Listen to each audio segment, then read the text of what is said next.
Hey there, everybody. This is Carson Grubaugh. Thank you for joining Living the Line. Today, we've got another special guest filling in for Sean while Sean's moving his family from San Diego to St. Paul, Minnesota. Today, we're being joined by a longtime friend of mine, Brian Davis, who's got a PhD in what's the official? Well, I mean, the degree I have is just in English, but my like research and writing interests are focused on contemporary multimodal books, multimodal novels. So yeah. Yeah, and this is something that Brian and I talk about a lot. We just constantly kind of tweeting each other about, not tweeting, DMing each other or whatever about these type of books.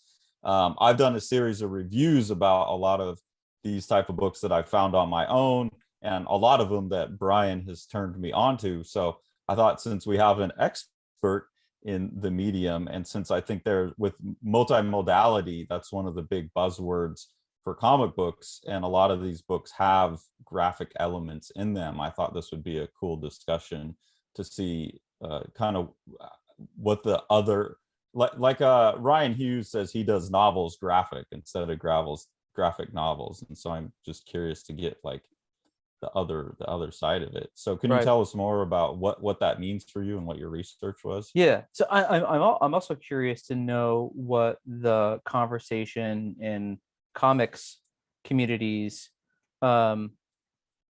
is about with this term multimodality. I'm always curious how people in different spaces use the same word, but maybe to mean different things. But so yeah, I don't know. Like I got turned on by books like Mark Danielewski's House of Leaves early on as an undergrad. I didn't know what the hell that thing was, but I knew that I had a strong affinity for it. I have a kind of an arts background, a kind of music background, so kind of an eclectic taste. So I liked that House of Leaves incorporated all of the things that it could, that was appropriate, that it was relevant to a book, right? So that book does a lot of things that books can do, but that most books don't try to do. And that is to incorporate as much type of media and mode of communication as possible within a single artifact, right? So there's comics in there, there's drawings, there's photographs, reproduced photographs. The page itself is used as a kind of canvas to explore temporality and pacing of reading, and to visualize the page through typography and topographical layout. So it's a book that really tries to take the book as far as it can.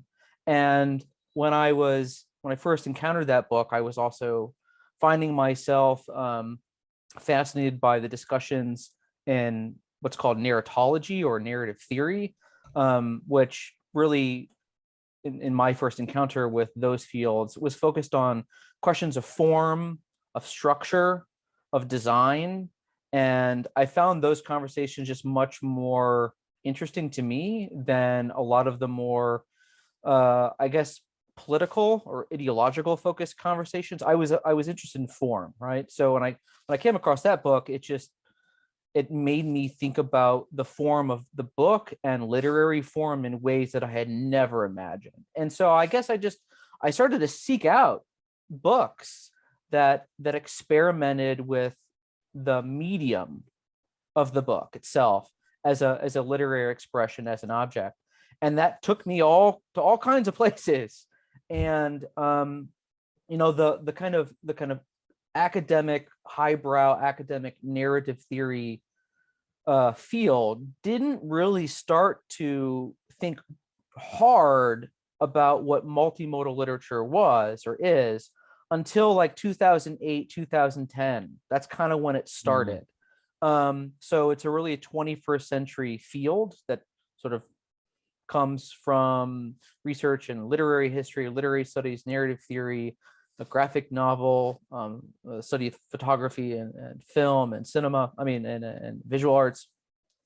And the more I read about it, and the more I was reading these books, I wasn't finding the language among my fellow colleagues that I felt best described what these books were doing and how it felt to read them. And I think what happened is I began to think about books metaphorically as archives. And so I coined the phrase multimodal book as archive, or books as archives. So books that incorporate multiple types of artifacts into themselves, into the stories that they tell, and that require forms of interpretation that really stretch what literary studies has ever traditionally done. And so I found myself reading, scholarship in comic studies, film studies, graphic design. And so it's this kind of smorgasbord. And so that's also why I like the research around multimodal literature, is because it brings in people from all over the world who come from very different places. And it's a much more exciting conversation than a lot of the conversations that I've encountered in academia. So that's sort of where it started. And then I began to think harder about these books metaphorically as archives and what that means. And so I developed what I call an archival poetics, which is like, you can call it like a documentary poetics, but archive sexier. So we call it the archival poetics. Yeah.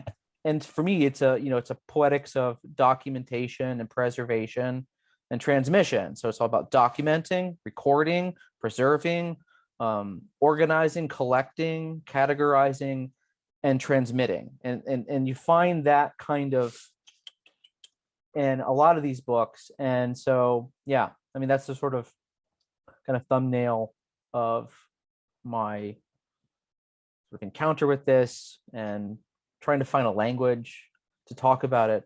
And so multimodality is obviously like the buzzword that you find everywhere. But to me, multimodality isn't as descriptive as a word to describe what these books are doing as, I think, like documentation or archiving.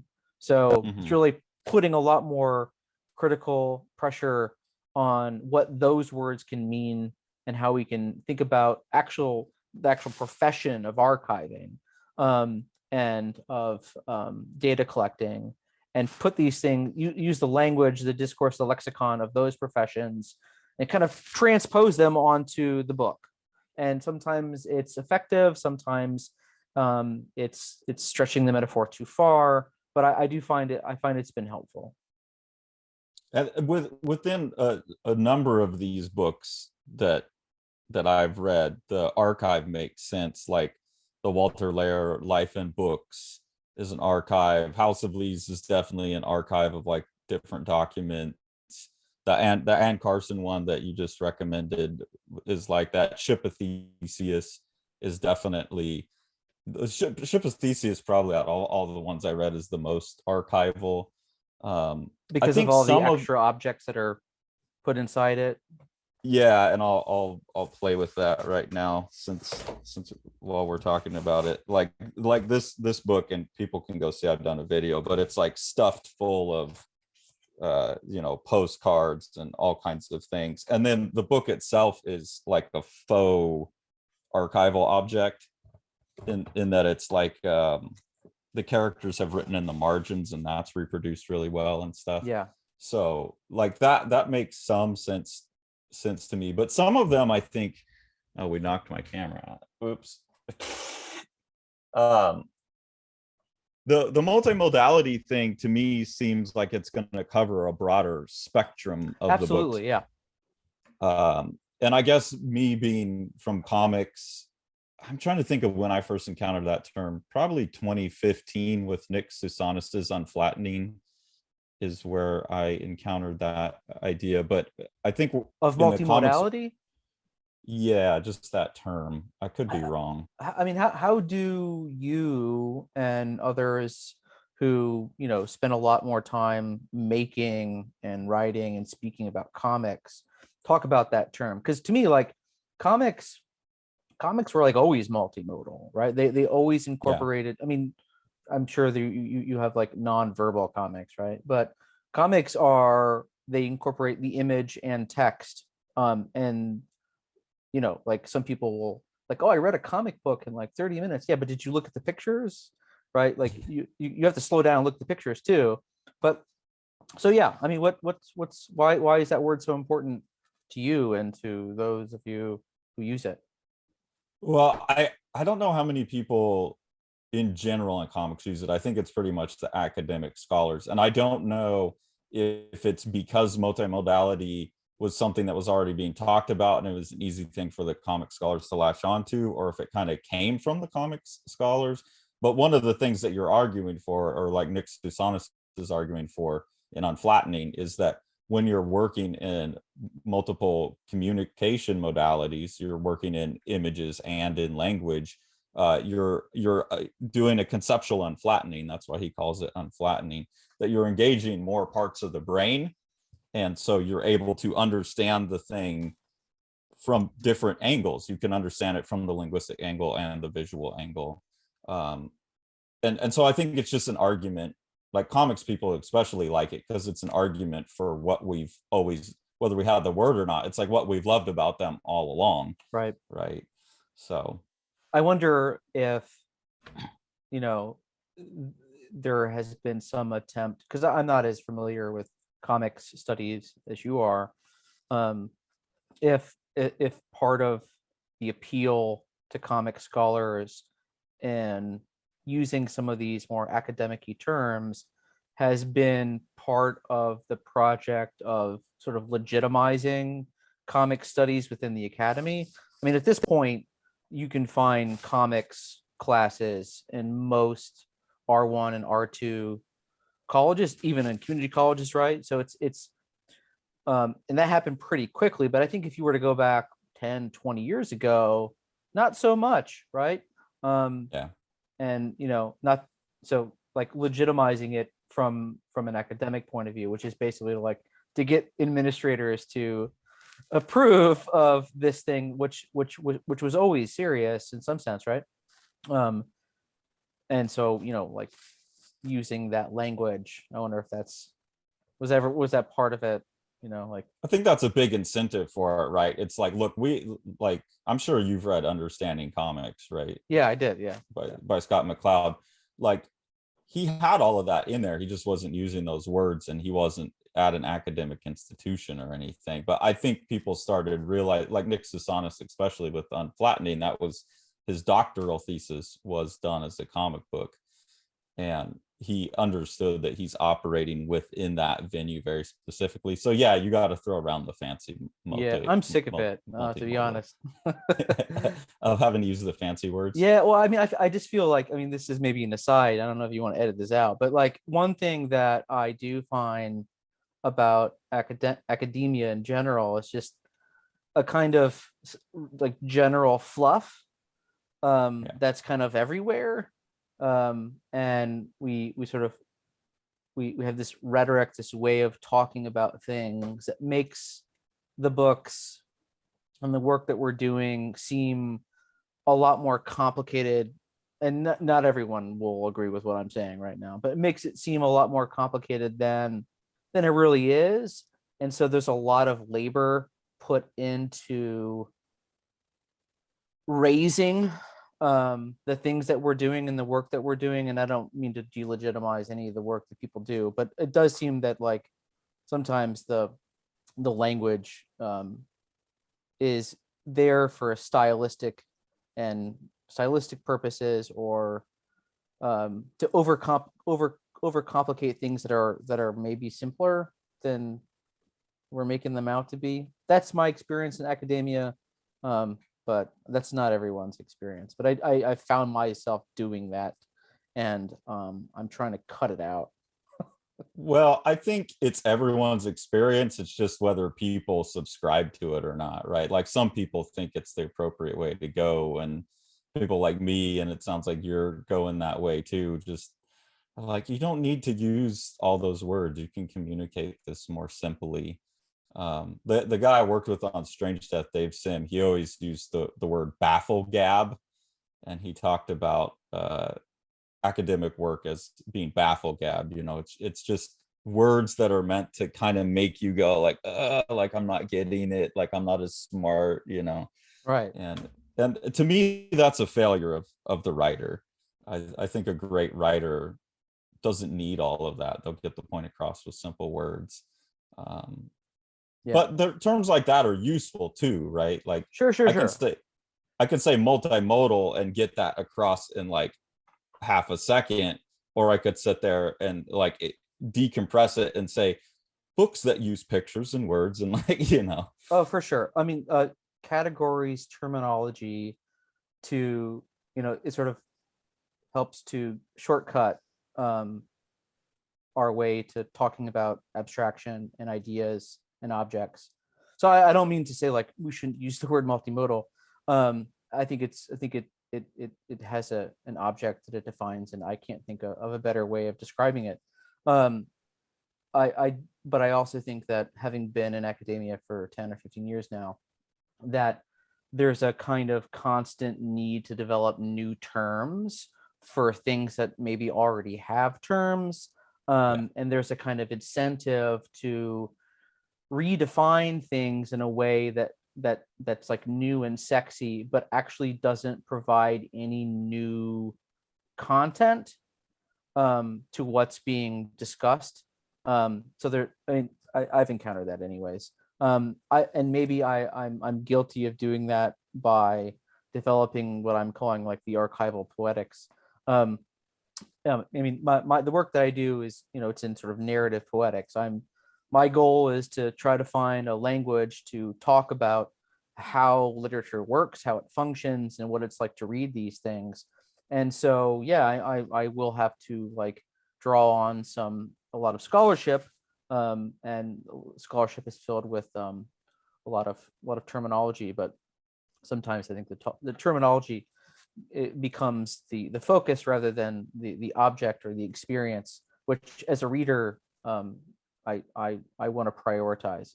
To me, it's more fun to read a book than it is to write about a book or read about a book, right? Yeah. It definitely, reading about a book, I'm like, well, I just want to go read the book and then I'll talk to you about it. Yeah. So what drew you to these books that we're calling multimodal, or, you know, not the comics so much, but as the, you know, the novels, the works by Danielewski and so on? It was also House of Leaves for me. I think for people around our age, like House of Leaves was like the book, right? There was a comic book called Kabuki that is a very different kind of comic, in that the pages are more open compositions. They're not like panels, and it's more poetic, and the words move around and stuff. And I remember someone writing a letter. Thank God at that point I read the letter columns, and someone said, hey, to the artist, have you ever read House of Leaves? It seems like this guy's doing in books what you're doing in comics. And I said, okay, that sounds cool. And I went out and grabbed House of Leaves, and it was the first time that I encountered a book, and I think it's exactly what you said, where the formal trickery in it, that like the bookness of it became important. The way that you flipped through it, the way you turned it, the way you read it, the way you had to go chasing down footnotes on a page 200 pages later, all it added up to something. It wasn't just tricks. It was part of the it was part of the story that had a visceral impact, and is conceptually tied to the story of getting lost in this maze house that keeps growing.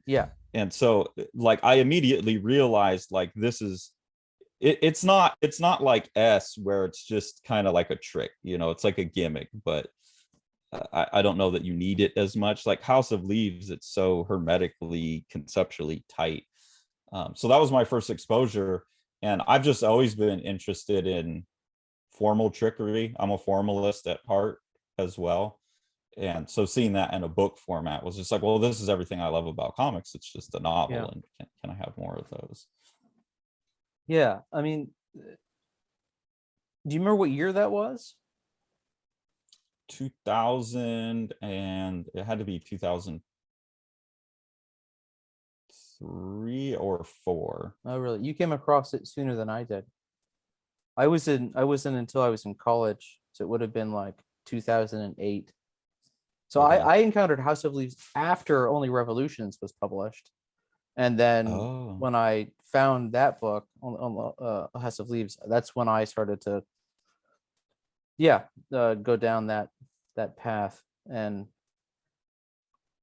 had you read Only Revolutions first? no, Okay. someone recommended House of Leaves to me as a student. I had no idea who Danielewski was at the time. I was reading a lot of like postmodernist fiction, so like Thomas Pynchon, Hmm. William Burroughs, a lot of that weird stuff, which I loved. And someone mentioned Danielewski, and I had no idea. And I remember at first, he's like, it's a horror novel. I was like, I don't know. I like horror movies. Oh, horror novel. What are you talking about? Like, I'm gonna read a horror novel. And Yeah. and some people still think that that's a. I mean, it is kind of a horror novel, right? But it's so many other things, and it's funny thinking about it now. I have a professor who, when he's taught that book, a colleague, a former professor, when he taught House of Leaves, some of his students were scared. They actually had like frightening reading experiences. Did you ever have anything like that, or were you able to sort of distance yourself from that like emotional response? Because I never really had that. Yeah, um what were they scared about? That seems crazy to me. yeah, I mean, some people talked about like actually like the the kind of terror that Trant experiences in his secluded apartment, or some of the howling that happens within the house. I never got specific, like my professor, no, he never said this particular moment is what scared them, but um he was more than once he pointed out to me that like his students actually like found it kind of scary. I've never had that experience with a book. I don't know why. I typically don't have those kinds of responses to literature. Cinema, music, I do. I'm able to have a stronger emotive response, but with literature, I usually don't.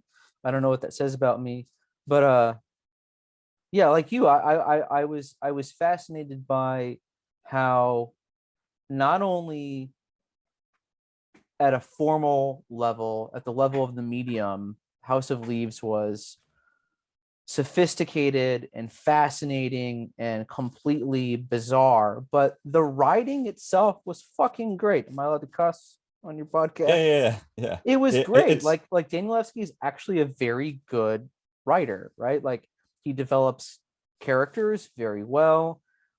His stories are good. Like he can create a good plot. So it wasn't just the kind of gimmickry of the form that sort of flattens out the complexity of character, of psychological depth, good story, complicated story, multiple threads of narrative, all that. It was all there. And so, yeah, I think that was it. It was like I realized that like literature can do things, the book can do things that I never thought it could do. And I don't know if I've ever found anything that impressed me or changed me like that book did.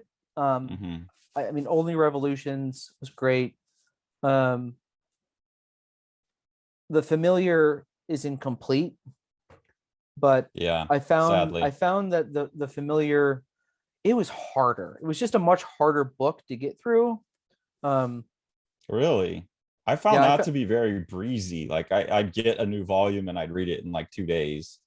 yeah, I didn't have that experience.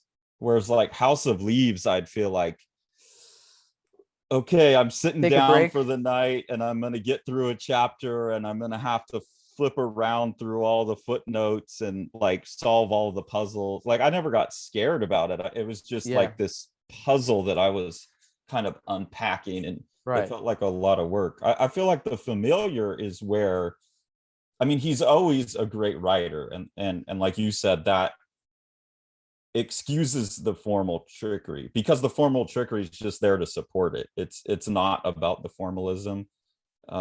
And the Familiar, I felt, is where I felt he's more, his power as a writer, his ability to just do what to me like good literature does, and have that sentence or that paragraph that just, without any of the trickery, just the language of it, it rocks your world and teaches you some wisdom or something. I feel like the Familiar had that, and Yeah, less of the bombastic, like booky stuff.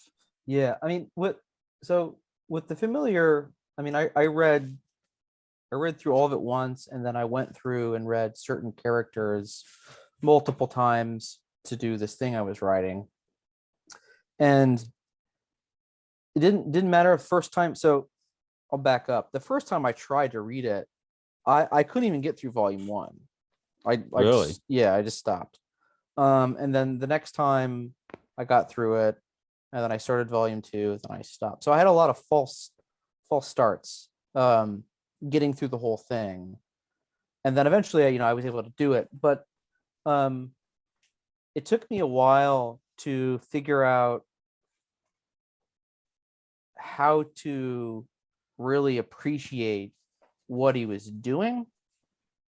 And so I read it slowly and multiple times, and and I didn't like binge it, like, so it's modeled off of Hmm. a TV serial. And I know a lot of people that did plow through it. I couldn't, um because I guess I was going into it with like the puzzle mentality, if you will, Yeah. similarly to how House of Leaves and Only Revolutions invites you to slow down and linger on what an individual page can do. So with House of Leaves, you're talking about like, okay, maybe I'll get through a chapter and then try to figure out what the hell's going on. But even in Only Revolutions, right, you've got like this correspondence between the data streams, what's going down in the margins, those historical references, and the language and geography and and dialect and so forth that's on the in the free verse. And so I was always sort of like trying to find correspondences and parallels. And I mean, maybe that's a consequence of like being in graduate school, right? Like wanting to like study books like they're cadavers, like a biopsy Yeah. or something. I think graduate school kind of destroyed some of my earlier sort of just pleasure seeking to read, like just reading for pleasure. um, because like if you're reading because you have to write something, you read it differently, I think. And I've had a hard time sort of cutting that out. But yeah, it took me a long time to get through it, and I loved it once I figured out, oh, okay, this is what he's up to. But it's a deeply complicated book in so many ways, and there a lot of the stuff that Danielewski does in The Familiar, he was already doing in House of Leaves, insofar as he was giving each one of his main characters not only a kind of font, like a kind of typeface, but trying to build characters using distinct literary devices or techniques or Hmm. genres. And so every character isn't just like a different, sort of flesh and blood kind of entity that moves around in space and bumps into people and has encounters, has a storyline, but like they are constructed from a repertoire of literary devices, each one of them. And with the familiar, he's doing that too, but also like it's hard to read. Like reading the Singlish sections was a total headache. And I think I eventually was just like, he's connected to the grandmother, she's connected to the cat, and like trying to figure out, but it was hard to read. Like, I mean, you'd read a whole page, like I have no idea what's being said here. And same thing with the Chicana English and Spanish sections. But was that Luther, I believe? Yeah. I mean, that was hard too. So like I tried, because I know Danielewski is such a careful writer. I was trying to make sure I didn't miss anything, and I'm sure I obviously still did. But yeah, I mean, but it's such a shame that those didn't get finished. You know? Such a shame. It's I do get having problem reading it's the Johnny, right? Is that the guy that speaks the Singlish in that? What's that character's name? I forget, but I know. Yeah, it's like Tiang Lang or something. I forget. Right. Yeah, it's a mixture of like Singapore street language and like slang and some English mixed in. That was hard to read, but I think I adapted to it. Like I learned his slang through context over time. Those were the only ones that slowed me down, really. I mean, I guess maybe my ignorance to literary devices and things like that saved me. Like I wasn't digging too deep, and things that didn't make much sense, I was just willing to let go. Like it's not like House of Leaves or Only Revolutions, where it's like, this is the book and you know that any answers you're going to get are contained within this. It's like, well, I've got number 4 and there's going to be 27 of these, so I'll figure it out as I go. So I didn't have that problem with Only Revolutions. I will say that I spent the first little bit trying to figure out the marginalia notes, and then I immediately said, I don't know, this doesn't make any sense, it has nothing to do with the story, and I just let it go. But I spent a lot of time like flipping the book and reading it like, oh, it's pretty much the same on this page 1 as this page 1, but also there's language like on this side that if I flip it, it's like similar words, even though this is the back end of Hallie's story and the front end of Sam's story, there's still same words here and here and here and here. Tons of parallels, right? Like that book is a huge like experiment in symmetry, right? It's amazing. I wish I could just like someone could pay me to not teach for like 2 years. Like, you don't have to teach for 2 years, Brian, and I could just write a monograph just on Danielewski, because there hasn't been one, for one, and two, I would love to do that. Yeah, there's to my knowledge anyways, there's no single book by one author dedicated to his work. There are now 2 edited collections, one that came out, I don't remember the years. There's 2 collections anyways. One was published in the States, one was published in the UK, and now there's a third, a special journal issue, which I was a part of, which is on the familiar, but there hasn't been any book length study dedicated to his work. That's crazy, because they're all interrelated. Like, that it would be great to sort of, try to put them all into conversation with one another, in a way that would actually be like constructive, rather than just, I don't know. But and there's characters like Haley and Sam show up in the familiar, the main characters from Only Revolutions. There's the Holy Vim, which I think shows up in multiple things. And once he hits on, I don't know the word for him, maybe you can tell me the proper literary term for it, but he'll kind of invent new words by misspelling things. and once he hits on those, they stick. So like when in Only Revolutions, he uses the word always, Always, but yeah. it's Yeah. spelled all ALL. Yeah, yeah. So And it's in it's the always, familiar. Yeah. and he'll stick with those things. So his as a reader, it's not just any one project. Like you kind of, and he does that in other books too. I think like this Little Blue Kite book, Yeah. I think he uses some of those the same. He has the always in there. Right, right. um yeah, someone needs to do that for sure. Do you I have a saw sense? Sorry, go oh, ahead. no, no. I was just gonna say I saw so I went to a reading of Danielewski's just after he published the Little Blue Kite, and he did a reading of it and gave this sort of larger story contextualizing the creation of the book. It was a really great reading. Readings can often be very boring because like just reading from the book. It's like, well, I could read the book. I don't need you to read from the book for me. But so like he kind of performed the book. So it was actually quite fun. And there was a reason why I was going to tell you this. But when that happened, I hadn't actually read all of the familiar yet, and so I didn't know that particular reference. I hadn't read the Little Blue Kite either, so I came to discover that later. But I think there's another point I was going to make, but I'm only running on like 2 cylinders because I have a 5-month-old baby who keeps us up every hour of the night. I can't imagine.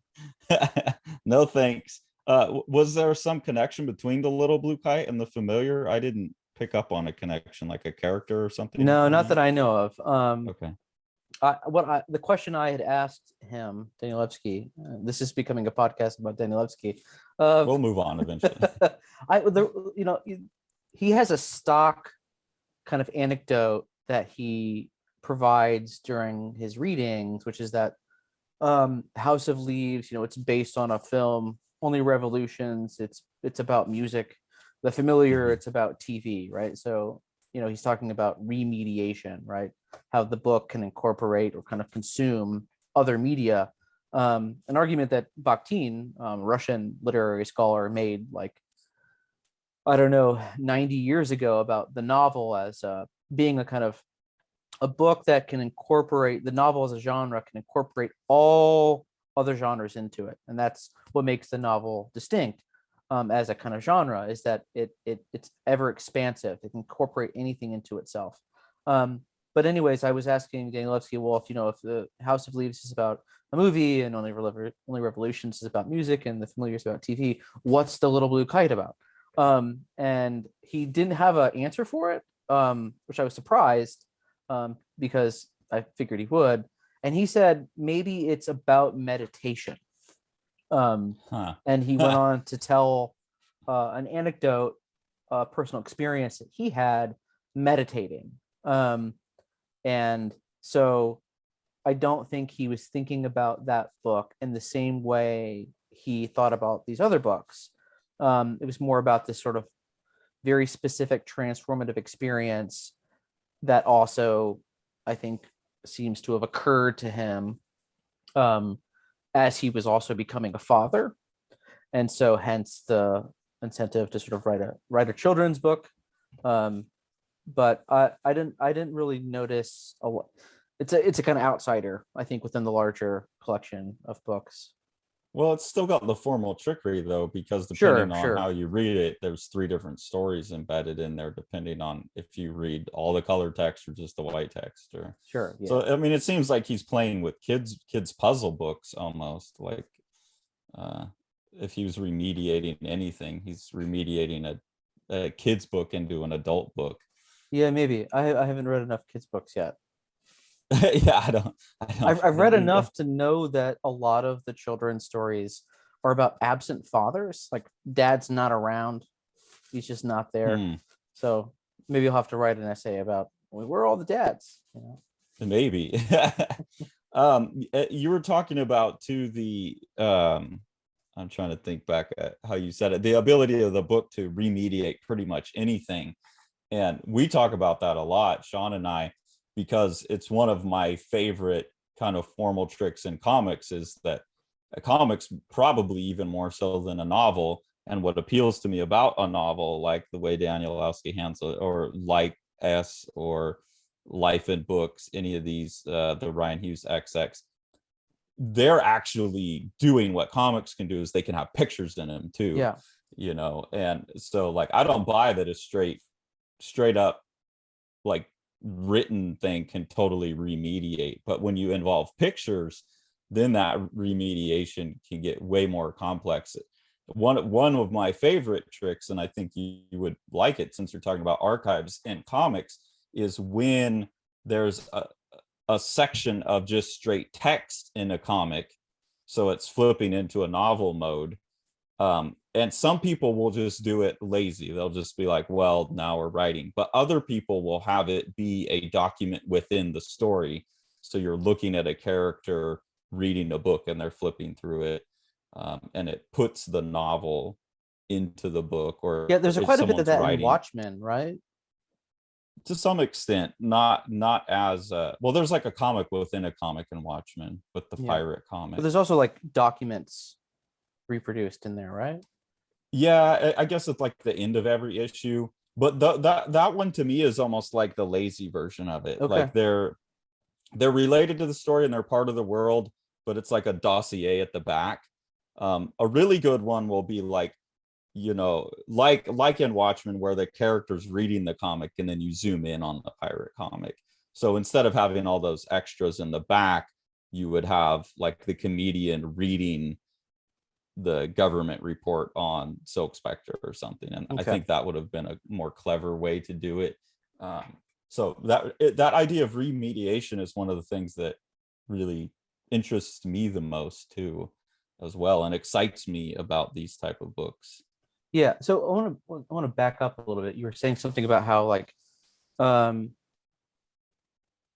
the just pictures, images, and how the novels that we were talking about are able to incorporate pictures and images. So, but you were, I think you were trying to draw a distinction between like a novel and a comic, or a novel and a graphic novel. But I didn't catch the distinction that you were making there, and how you were trying to maybe define them differently in your mentioning of the term remediation. I was just saying, I find it harder to believe that a book that's purely text based, because you were saying, you quoted someone's name, Bontarine. Bakhtin, yeah. Bakhtin. They were saying that a book could remediate any other medium. And I think that a book that doesn't have pictures, that's maybe not a totally acceptable claim. But once you add pictures, then you really can start like full-blown remediation. Yeah. So I mean, but when that argument from Bakhtin is not about the sort of the incorporation of any medium. It's really the incorporation of any genre, right? So you can within, and it's not the book, it's the novel, right? So the novel can incorporate poetry, drama, journalism, any mode of verbal language into itself, and it can serve a significant narrative function, right? Whereas if you're writing a sonnet, you are constrained by the form and meter of a sonnet, right? Whether it's a Petrarchan or a Shakespearean or some other thing, right? So the novel has this built-in sort of possibility or capacity, because it's not constrained in the same way that other genres are, to incorporate other literary genres and modes. But now, like in a contemporary setting, right, like the novel can not only do that, which it always could do, but because we can, and because we want to, we can incorporate other modalities. Yeah. Form, like, so photographs, reproduced photographs, comics, anything that can be reproduced and onto a page can be then incorporated into the novel, right? So a novel that doesn't incorporate any visual components wouldn't be doing the thing that you're saying, right? The comics are more obviously Yeah, known for, yeah. right? Yeah, And that's what I was talking it's a about. kind of compendium, compendium, com- Continuum. continuum. Yes, Yeah. it's a continuum of, like, like strong multimodality and like weak multimodality. That's how I like to think of it, right? Well, and I think there's a crossover too. Like you're talking about some of the early postmodernists that you like to read, and I feel like they're formalists of language and the novel and the narrative and the story and things like that. And then and you said it yourself, then there's someone like Danielowski who does all that, but he's also a formalist of the object, the book. Right. And that's a very different thing. And so when I'm thinking about remediation, I'm thinking about the ability of the technology of the book to incorporate other art media, within it. And that's what fascinates me. I mean, straight literary formalism is interesting to me, but like it's cool. It's interesting to see like the different kind of, because then I think about more about the structure of the story is something that is a formal concern, or constrained writing, like Only Revolutions is constrained highly to 300 pages, and I think it's 360 words a page too, right? Yep. Yeah, so he has all these like constraints on his use of the language, but then there's this extra set of like book level constraints, and I think that's what Danielowski and all these other books, but he was the one for both of us, obviously, that tipped me over. Well, And there's just also so many layers of form and design, and they're interrelated.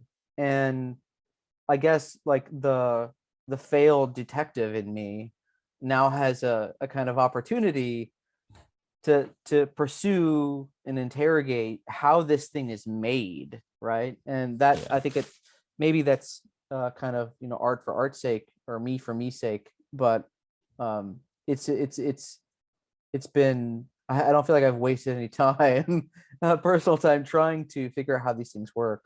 But that's a big difference between, like, say, reading Pynchon, who also, like Joyce with Ulysses, was able to kind of build what I would call a literary compendium. So it's a book that puts on display openly to anyone with literary historical knowledge, putting on display really the kind of history of inherited forms, literary forms. And so you read Ulysses, and one page it's reading like a drama, another page reading a poem, and it's an internal monologue, and then it's a third person narrative. And Pynchon does the same thing. And then Danielewski, I think, is a kind of inheritor of that kind of tradition, I would say.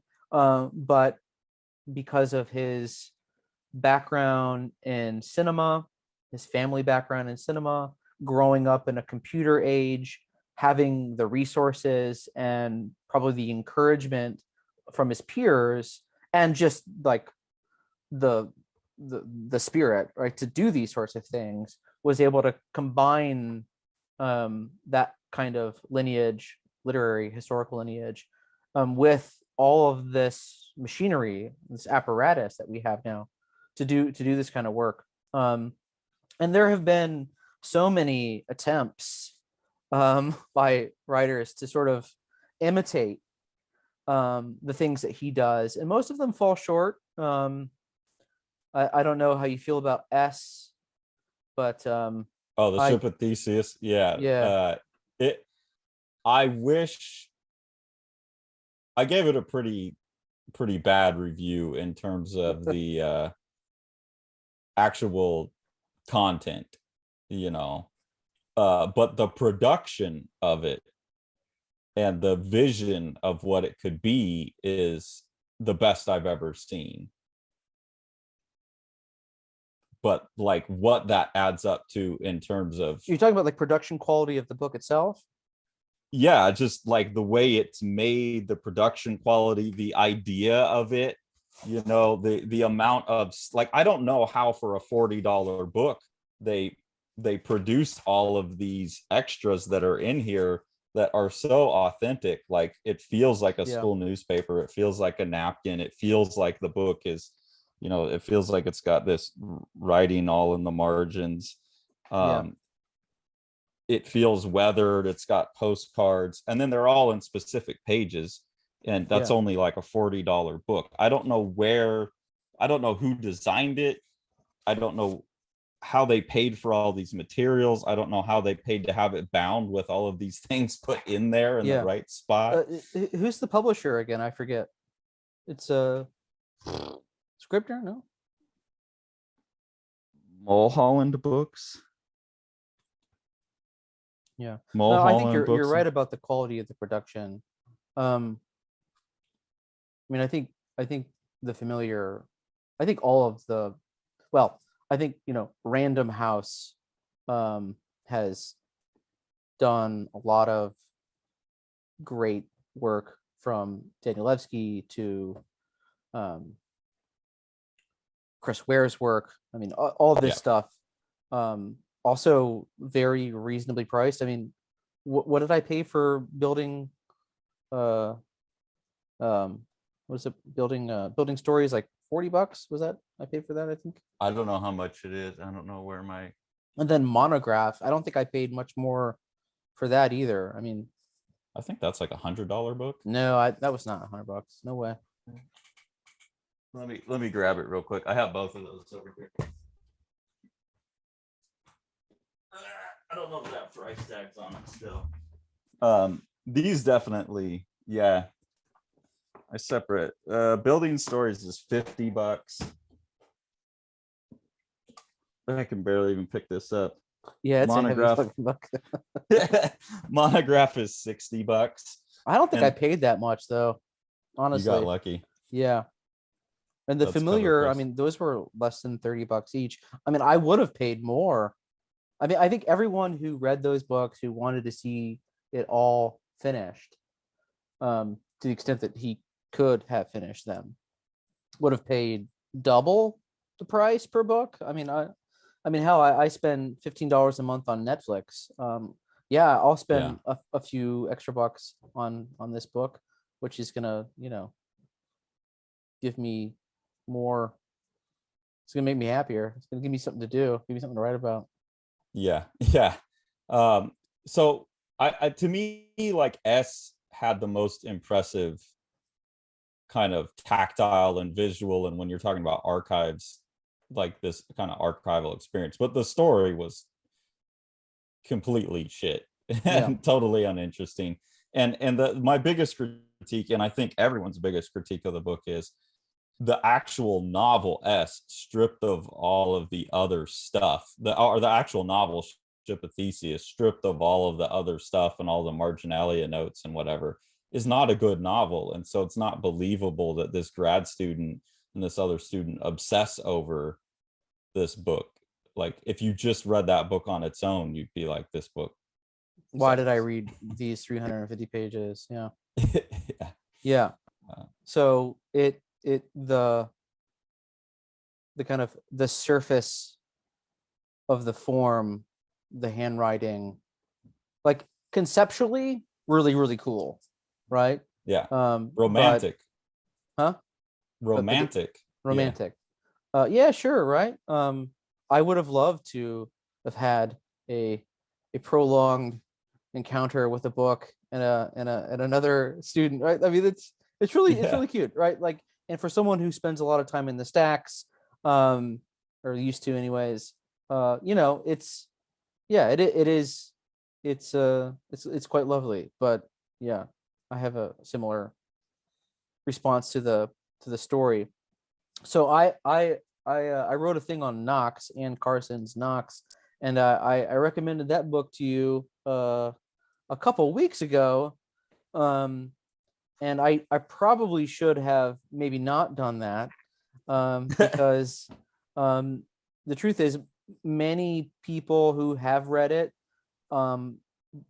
also feel like, why did I waste my time reading it, or don't know what to make of it. I feel like Probably. it has a goal. Maybe one of its goals is to share the failure of the author in trying to come to terms with the grief of a lost brother, sibling. It's very much an elegy in that sense. But even though there are roughly 200 pages, there's not a lot of sort of content, right? There's a lot of blankness, absence, white page, empty space. And so what's your take on that book? Because I'm quite fond of it, but I'm not going to try to convince you to feel about it the same way I do. But you developed a fondness for it by doing deep research for an article, right? Or was the fondness immediate? The fondness was not immediate. So I'll be straight with you here. So I wrote the article that was eventually published at Frontiers of Narrative Studies, came out of a chapter from my dissertation. And, like doing a dissertation in 2020 or whenever it was done, I have to think about how that dissertation is going to be perceived and received by potential hiring committees. And so while I wanted to write a dissertation just on Marc Danielewski, that was probably not ever going to be a very good idea if I wanted to get a job as a kind of contemporary literary scholar, right? So I needed to kind of diversify, if you will, right, the corpus for my book archives study. And just as with a lot of postmodern literature, a lot of the multimodal stuff comes from men. So mostly men that do this. And it's not my fault, but that's who tends to do it. And so I had to like find good, interesting multimodal books that I felt were, employing this archival poetics written by women, and there weren't very many. And if there were others, if there are some that I never encountered, then maybe they were written not in English, right? I'm kind of monolingual. So when I came across Knox and other works by Ian Carson, I felt like, well, this is a great book archive. And it took multiple readings. It required me to like read some Latin and like read Catullus, ancient poetry, and it required me to like think about multimodality and poetry together in ways that I hadn't done. So it kind of stretched me out a little bit, and I enjoyed that. I enjoyed trying to think about a book published in the form of an accordion inside of a box that it could be interpreted as a kind of multimodal elegy, and thinking about elegy as a kind of mode of the lyric, right? A lyric poem, right? Thinking about elegy in this other kind of way, it was just fun. It was fun for me to take that on. Like, like building stories has 12 pieces in it. Well, why not think about building stories as a sonnet, like as a thought experiment, right? Each piece is a line of a sonnet. Like I like that multimodality and transmediality invites us to ask weird questions about what something is, and how if we read it or think about it through a lens, a different lens than we normally would, it just opens up interesting thoughts and observations And so that's what I kind of did with Knox, right? I wanted to think about what would it mean to think about a poem as a kind of archive. And so yeah, my fondness for that book grew out of a need to write a dissertation chapter. But I definitely could understand how someone reading it only once would be like, meh, should have read a comic instead. Well, my biggest response to it, and I would have to, it's one of those things that the more you start thinking about it, the more I can justify it, but I feel like I'm having to do too much work for the project. The thing that I didn't get, and I know you wrote about it in your essay, is that it says, especially on the back, this is a replica of the book she made, or as close as we could get it. And it's very obvious that she did not have a big accordion notebook. She had a little notebook that probably was like canvas bound on the side like this and whatnot. And so the choice to have the accordion with the complete blank on the back, but then like kind of this, the way they scan, because me and Sean talk about reproduction all the time, like the reproduction quality of things, and those choices matter a lot to us. So they obviously like went out of their way to image the book in a way, and I'll do a review on this one too, where I'll get good footage of it so people can check it out. But they and that'll be posted the next week or so. But they do a real careful job to show through the page. Like when they scanned it, you could see what's on the other side. And that wound up seeming strange to me, given the accordion thing is they were trying so hard to have this like original, like you could just flip through and see the interactions of the pages. It was like, why isn't it just in that original form? Like, what is the accordion? And the accordion has nothing on the back of it. It's blank on the back. So that became a confusing choice to me. And it only seemed justified by a couple things where they had a piece of paper in there and then they had folded it out and like scanned that multiple times. So you see the same kind of spread a couple times in a row.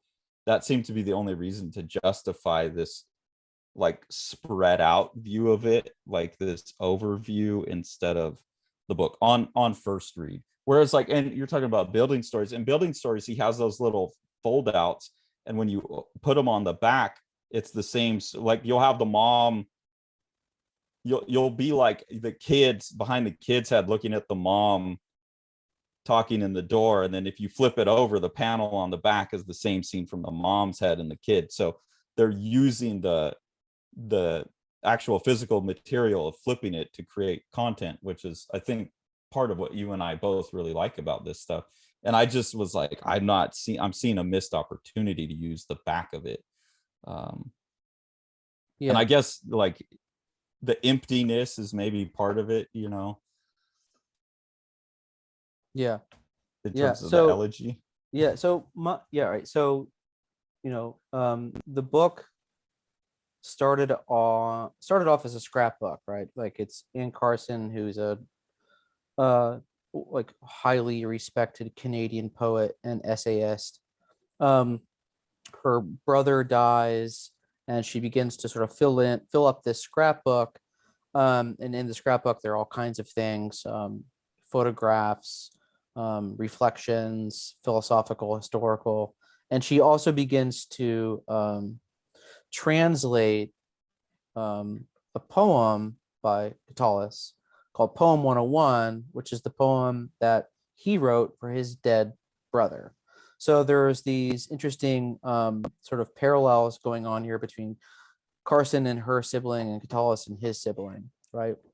And the book, could be thought of as a long attempt to translate Poem 101 into English, because on the left-hand side of most of the pages, you have a word in Latin with the Oxford English Dictionary list, or Oxford English Dictionary definition of each of those Latin terms. Some of it's cut out, and sometimes they go on longer than what she reproduced. She typed those out. So she's like, studying these words individually, dissecting the poem. And anyway, so yeah, so the poem, the book is doing all these different things. And it's originally in a kind of notebook. And then at the time, Carson's husband and partner were trying to figure out like how to turn it into an actual book. And they use a photocopy machine, a Xerox machine, and they kind of mess with the lid to sort of bring in light to get different kinds of shades. And like that where they ended up with the production of the book there was not like, it wasn't an accordion book at that point, is my understanding anyways. It wasn't until after they took a kind of photo reproduction of the scrapbook to New Directions, the publisher, that the at the time editor, whose name escaped me, suggested the accordion book. And I'm sort of in agreement with you. There aren't any obvious formal or semantic reasons for the accordion design. I like the idea of thinking about the box, right? Because it's a book in a box. I like the idea of thinking about the box as a kind of what's the name of the vase that you put remains in? Urn. Yeah, thank you. It's a kind of urn, or a kind of tombstone, right? Because Carson's brother, he doesn't have a site. He doesn't have a tombstone. And so the box sort of functions as a kind of mobile urn or tombstone. It's sort of gray, like the color of a tombstone. And the book itself is an elegy, or you could even think, what's the other, a eulogy, right? So like the book box component tends to have, I think, those possible meanings, right? Yeah. But even then, there's making the book inside the box an accordion doesn't, again, have any obvious purpose or function. And if the goal was to make the pages kind of transparent so that way you could see what's on the reverse side of them, why not do that without the accordion? And because otherwise, every page, there's nothing actually on the other side of it, right? Yeah. Blank. And so they created like kind of impressions of the reverse side onto the page itself, so you can see these vague sort of traces of what would have been on the back side. And so it seems like maybe they could have actually done a better job and saved paper. But Yeah, and it but would there have is been more something, like the original object. yeah, right. Which is the back of the book says we tried to replicate it as close as we could. But there is something, I don't know, kind of interesting about like the unwieldyness, the unruliness of the accordion, which, but again, I think the only way to begin to sort of justify it is to abstract away from what's written, maybe in a sense, and to, I don't know, like sort of offer up these sort of metaphors, right? Like, so the accordion, it's unruly, it's hard to handle, it kind of falls away from you, and that is like the experience of grief that the author is expressing, right? So there, you can do those sorts of things where you can try to fold the experience of the accordion book into, or relate it to, the experience of the author. But like beyond that, it's hard to say much more, right? And so it becomes kind of trivial. Do you think Yeah. that's fair?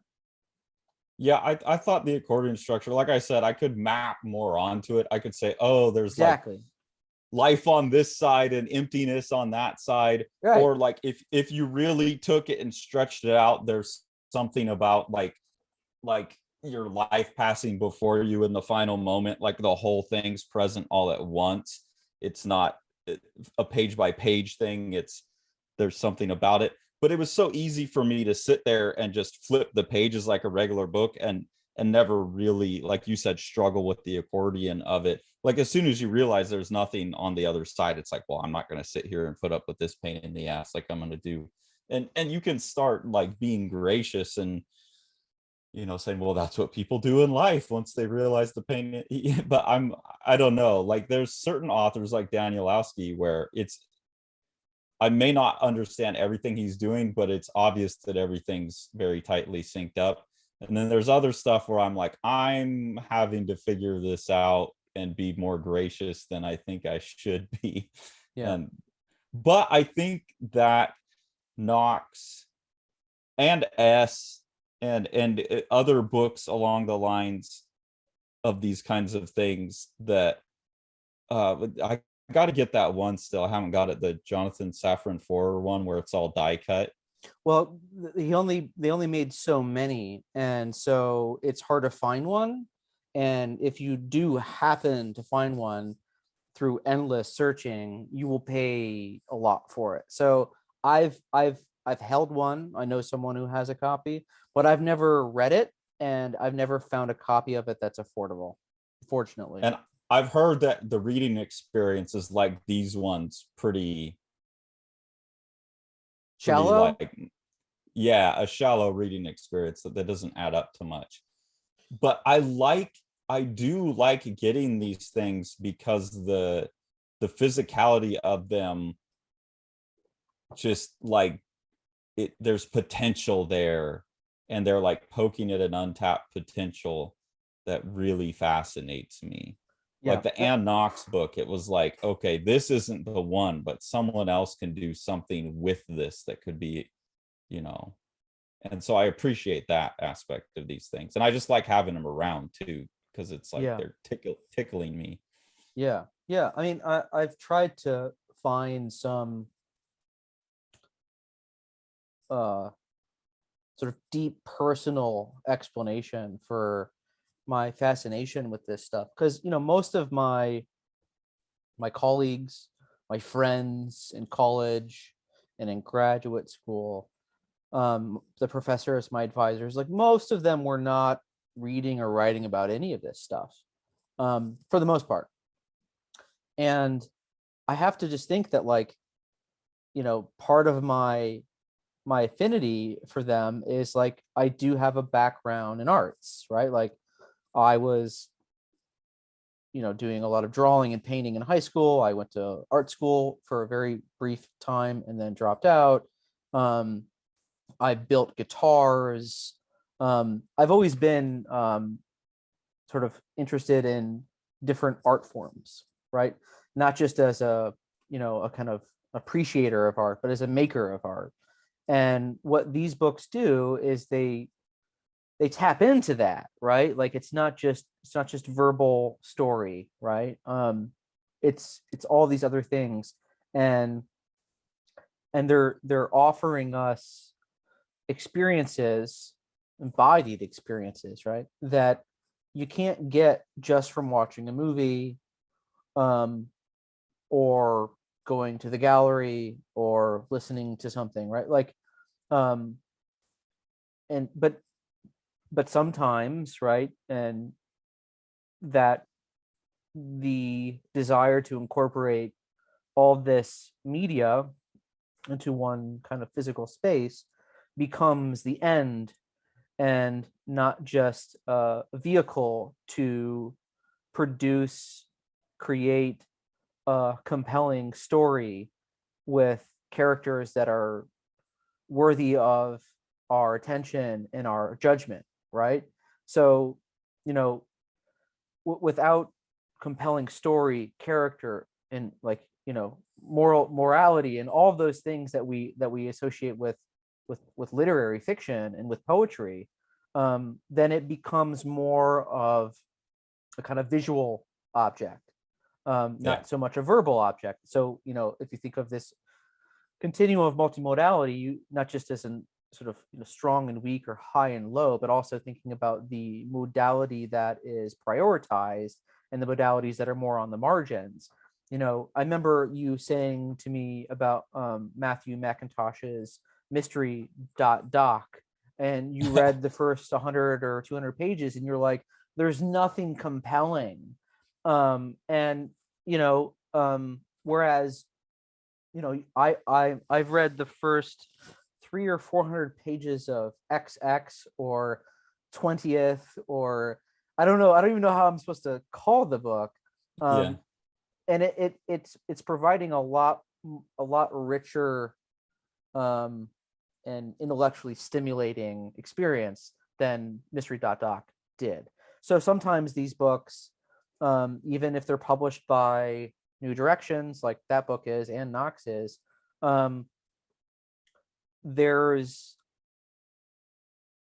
it's you know, it's sort of this sort of multimodal aesthetic is not delivering on a kind of literary promise or something, right? Like it's not achieving a certain goal that you want from story.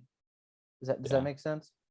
Yeah, well, I mean, that's what makes Danielowski and Ryan Hughes with XX, not as much with Black Locomotive, and this one, the Life and Books, the Rise and Fall of Blue Mobley. That's what makes those exceptional works in my mind, is they do all of it, and they do all of it well. And like the story in XX is like, I want to, like, you just get sucked into this crazy sci-fi, and then there's all this like heady stuff about information, and, you know, I mean, that's just meaning and translation and all of that, which is interesting to me anyways. And then it's like instantiated in how he's playing with the books, and it all becomes a whole. So yeah, that is, I have to separate out sometimes, like the Knox thing. It is more of a visual object, a sculpture for me, and that's why I was going with the Saturn 4. Is from what I've heard about it, it's not that great of a reading experience, but I still kind of want it just for the object of like this die cut sculpture of a book. Yeah, I think it's a good metaphor, sculpture, or like book installation, something like that. How much do you think this, because for me, another thing that drives my desire to have these books is they're books that justify themselves as a physical object in a world where I could go read Stephen King on a Kindle. I don't need to have a physical Stephen King book. The experience is the same. Do you think that's pushing more of this stuff? Is it what makes it more interesting? I mean, I think I've always had a fascination for books as objects. And, you know, I haven't ever tried to read any of, say, Danielewski's books on digital format. It's my understanding that you can get them all now. Maybe not House of Leaves, I'm not sure. In like a Kindle format or whatever. I've never really wanted to. I've read a couple reviews. They've all been pretty bad. It's not his fault, obviously, but there's something tactile about the books that you need to hold the 2-pound book in your hand, right? There's a weight to it. And then there's a weight to what you're reading too, in the experience itself. So you're wondering if like part of the allure or drive on behalf of authors is to sort of celebrate the book as an object, or if that's just becoming something. I think that more high-level authors now are aware of the need for the object to justify itself. or I wonder if that's like behind some of them being like, yeah, I could write a book, but if it's actually going to be published, like let's do something with the object. Yeah. And that's where that transition from like just pure postmodern like literature formal play switched over. That's another question I want to ask. Do you have a sense of like in your research really who the first person along these lines was, or what the first project, like a historical precedent? Well, I mean, Lawrence Stern's Tristram Shandy, which is from the 18th century, has some of this sort of metafiction, playfulness, and sort of incorporates the materiality of the book into the story. There's a page where the narrator offers, I don't have any of these on hand, sorry. There's a page on the book where the narrator offers a drawing, a kind of line drawing, to sort of imitate the storyline. And it's a kind of a weird drawing. There's like three of them, like maybe it's this, maybe it's this, maybe it's this. And then he leaves a page blank for you, the reader, to draw out what you think is the sort of arc of the story, beginning, middle, end, that sort of thing. There's a lot of play with the book and Ulysses. And then, of course, once you get into 1960s, 1970s, you have writers like Steve Katz and Liam Gass and a host of others who not only incorporate images, but really begin to, Raymond Fetterman, begin to really try to use the materiality of the book, incorporate it into the story itself. So you've got like the concrete poetry, which visual poetry, right, where you have that kind of image. That also has a long history, but then becomes a little more popular in the late 19th century, and then in the 1950s, 1940s, it sort of there's a boom. So there's a kind of concrete poetry boom in South America and Brazil in the 40s and the 50s. And then in the 60s and 70s in the States, you've got American postmodernists who are doing that sort of thing. And so, but I think that when we're talking about, the incorporation of color and like authors whose project, not a one-off, but like their entire project, like Danielewski, is to sort of do all this. This to me is a more of a recent phenomenon. I mean, you can find it in a lot of authors from 60 years ago. Like, so Raymond Fetterman, who is French-born, immigrant, maybe a refugee, I'm not sure, comes to America, and he writes sort of concrete prose. That's what Brian McHale calls them. So not concrete poetry, but concrete prose. And so you've got a couple of his novels. Each page is typographically different. And that's sort of a constraint that he sets up for himself. I'm going to tell this novel. The story's good. It's about an immigrant, Jewish immigrant. But the incorporation, the typographical play, I would say in general doesn't have as much relevance to the plot or to the movement in time and space of characters. Not to say that it's irrelevant, but it's not as purposeful and deliberate and meticulous and connected more intricately with what's actually happening at the level of the story in the projected world that the authors have created.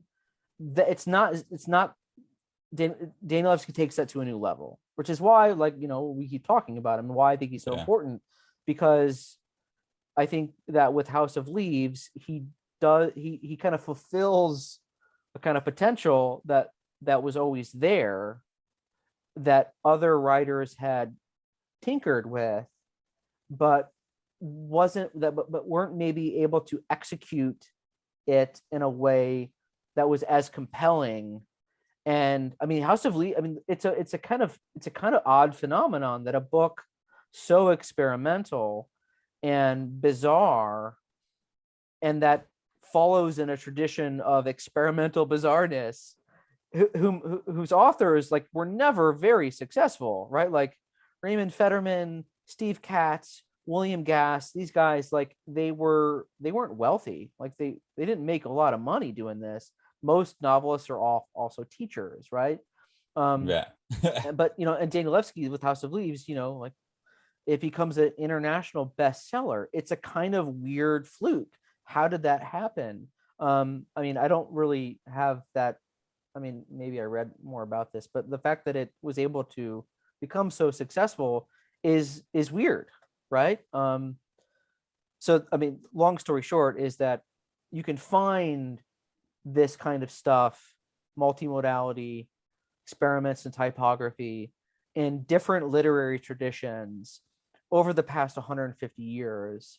But you can even find it beyond that in, the poetry of the 17th century, right? But nowadays, right, it's becoming more common. It's also probably cheaper to publish some of this stuff than it used to be, though maybe it was always cheaper than we thought it was. I don't know.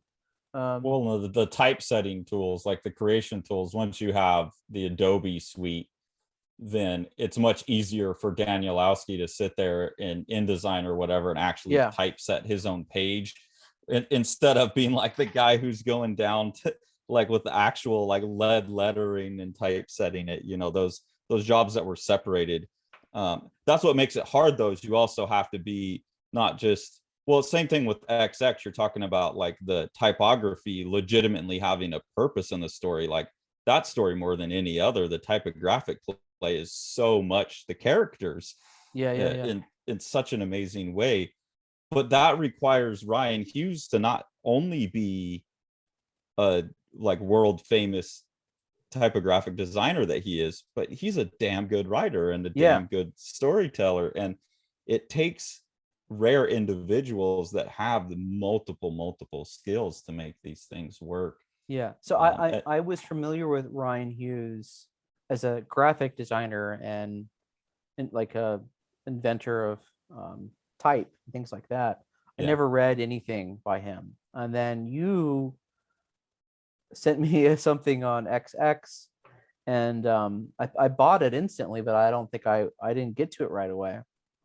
And I mean, it's actually like I wish I haven't had the time to finish it, but I mean the descriptions during Dana's voyage at the moon are so well done. I mean, I was really impressed. I am really impressed with how that's paced, and how deliberate and accurate, and how like untedious it really is.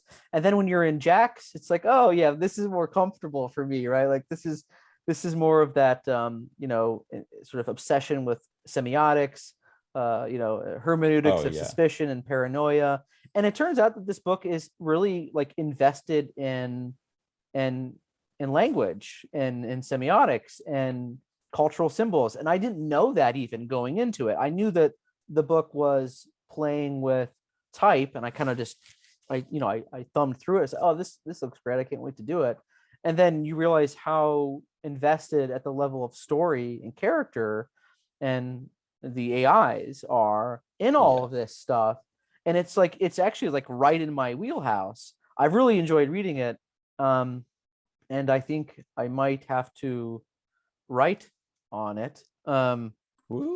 So yeah, it gives me something to do, right? I think that's what got me too, is it's engaged in all of like you said, semiotics, meaning, symbol, art, like information, philosophy of information stuff that I find total so sci-fi interesting. geekery, man. Total sci-fi geekery, right? But also like real, not like really philosophical geekery too, like Oh, on for a sure. really compelling level. And then it's made physical in an interesting way. But I mean, you got to get a guy like him who's a world-class designer first, and then he just says, oh fuck it, I'm going to write a 1,000-page book and Yeah, it's going to be this is amazing. the anomaly I don't understand, right? Like, what's the like gestation period here? Like, how long was he working on this? And then to find out that he published another book of similar length and design the year a year later. I don't understand that. It's a I don't understand. So It has a third one on the way. Someone on our channel was telling me that Black Locomotive might have been part of XX and excised. okay. And the further you get, I don't know how far you get in, but the further you get into XX, you can think about it and see the relationship of this thing being buried in the earth. It might have had a place in there because a lot of the concerns are the same. And some of Okay. the less interesting visual trickery in the Black Locomotive, you could see it stuffed into XX in a way where it seemed less trite because it's part of that bigger concern, whereas in Black Locomotive on its own. But as far as I know, XX was his first book too. Novel, right? I mean, he's done comics, right? Yeah, he's written some comics, but yeah. yeah. Yeah, it's Yeah, crazy to see someone without, I mean, never written like long form literary narrative before take on such a big project, right? I mean, like Danielewski did that, but it took him 10 years to do that, which is why I'm curious, like, how long has he been working on this? It makes sense that if the Black Locomotive, which I guess I'll have to read next, was a part of it. But then now we're talking about 2,000 pages. So I don't understand these people. I don't know how they do it. Freaks, total right? freaks. Where do they find the Genius. time? Genius. So one last thing we've been going for a while. This is good. One last thing I wanted to ask you about is the reverse of, I'm talking about these things justifying themselves as books, but when we're interested in multimodality, have you done research? Are there any things you can point to, anything you're excited about, where the real like end game of multimodality is going to interactive books or interactive documents on a tablet? Because then you can include an actual song. You don't have to, like, you sent me, oh look, XX has a QR code that you can go listen, but you could just play it, or you could have video. Are you aware of anything along those lines, or any research done? Or? I don't think we actually like sorted out the justifying the book question. Oh, okay. I'm not, to be quite honest, I'm not sure what you even mean. I mean, like, justifying it from whose point of view? Like, from the author's point of view, from a publisher's point of view, from the point of view of like a generous audience base, a kind of like response to the current media ecology of all of these other forms of engagement and media. Like is the book trying to carve out a space that's unique for the book? Like, I don't fully understand what you're trying to get at with that question. Oh, just the like actual physical object of a book with paper with printed on it as a container for a story no longer needs to be the default container for the story, because it could go onto a tablet. And if you get a Stephen King book on a tablet or in this format, you're getting the same thing. But if you get I guess Life in Books, the Blue Mobley one, you could reasonably get about the same thing on a tablet. But like the Ann Carson book or S, like, I know they did a digital version of S, but there's something about actually holding the book that's supposedly been passed back and forth. So the container of the story is more necessary. I guess that's what I mean. Like it Well, the container is part of the causes story too, a right? need for you have to get it like this or else it won't be right. Yeah. So I mean, Yeah, stories. yeah.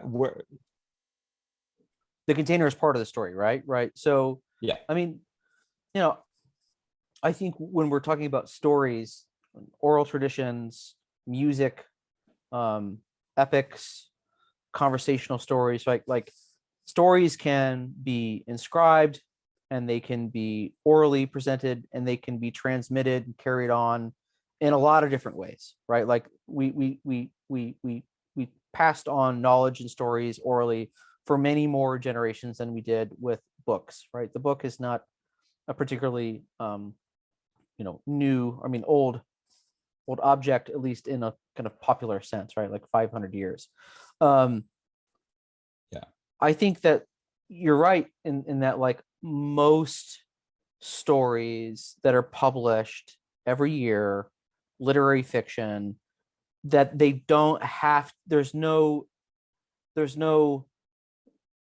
like artistic reason for it to be published in a book, right? There's no necessary value that the book adds to the experience of reading the story that a Kindle could provide. I suspect publishing companies make more money if they sell more books than if they sell more Kindle versions. But I don't know if that's really what we're talking about. But then there are stories, art objects that are conceptualized with the book in mind, right? Um, like House of Leaves as a kind of collection of artifacts um, compiled by Zampano and then Truant makes the book itself a kind of reproduction of the book that exists within the story world. And so there's something really quite like fun, right, about thinking about this book that you're holding as being the book or a copy of the book that Truant was carrying around for 18 months. And the book within the novel is important. The different editions of the book, real and fictional, is important to the reader's experience of both the real editions, which there are more of one, and the fictional ones. And so when the book object becomes incorporated and significant within the story itself, then it seems that, like, of course, why would you, like, it's made for the book, right? It's not made for the Kindle, it's made for the book. And I think, there are some authors now who, and older, right, who have always thought about what the book object can do. And maybe the language of justification for the existence of the book is one way of thinking about it. I think that it's not just the justification for the existence of it, it's what we can do with it and the experience that it can provide. And so it's it's still, I think it's necessary, right? I for one can't read on the Kindle. I don't read anything digital really, for the most part. I still print out PDFs of articles and like do hand notations. I can't, I have a hard time engaging with material on a screen. And Yeah. it's not because I'm that old, right? Like, it's not like, oh, get off my lawn, give me the book. I really like to hold it. It's part of my way of doing it. I don't know if I'm just sort of, I'm trying to respond a little bit to your question. Well, I think there's definitely a personal preference. Like some people just like holding the book and like reading it. But like, again, the Stephen King story, like you said, there's not the holding the book in the case of S is like part of the story. You're holding Right. the book that they're passing back. With Stephen King, that's not there. So then it's just a matter of personal preference, whether you don't like looking at the tablet screen or not. I also think you're talking about the affordances of a book versus the affordances of a screen, in the sense that like you can take the note, you can, and I know you can do that stuff on the tablet too, but there's the sticky notes and the flipping back and forth, and there's tools for doing similar things on the tablet. But like with House of Leaves, there's they make you flip, Yeah. and flipping on the tablet is like way more difficult, or it's not as fluid. So I also get why certain people, there's things that you can do with books, dog ear a page, like whatever, make notes, stick sticky tabs.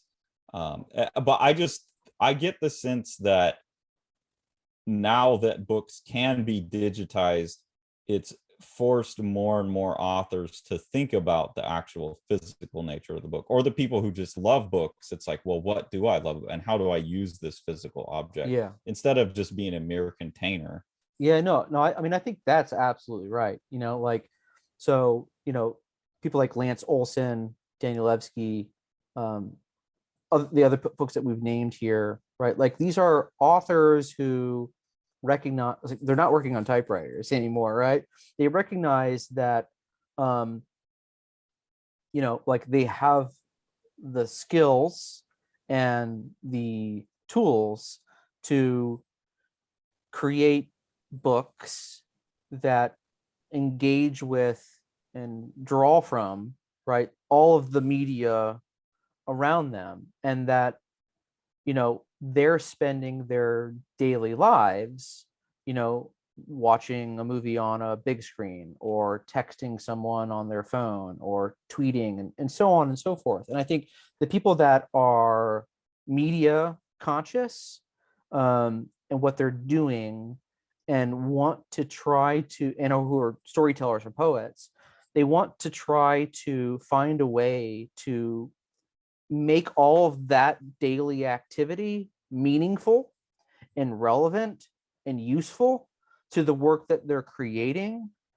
And so there is a kind of direct engagement with our own media culture in the work that they're doing, and that I don't think could be done in another form. I mean, you can think about a way of like using a camera, like a digital camera, and trying to bring everything into it.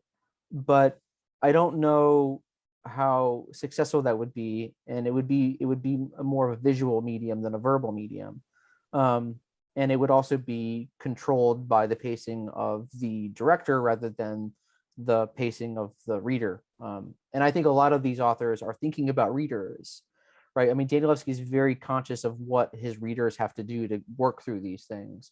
So there's also that interesting relationship, which I think is intimate and like, super valuable. But I think just to try to get to the point here, I think these authors are trying to incorporate all of the media that they are absorbed in into their own work in a way that makes that offers a new reading experience, right? And that gets closer to our everyday media experiences, right? So that's why in XX,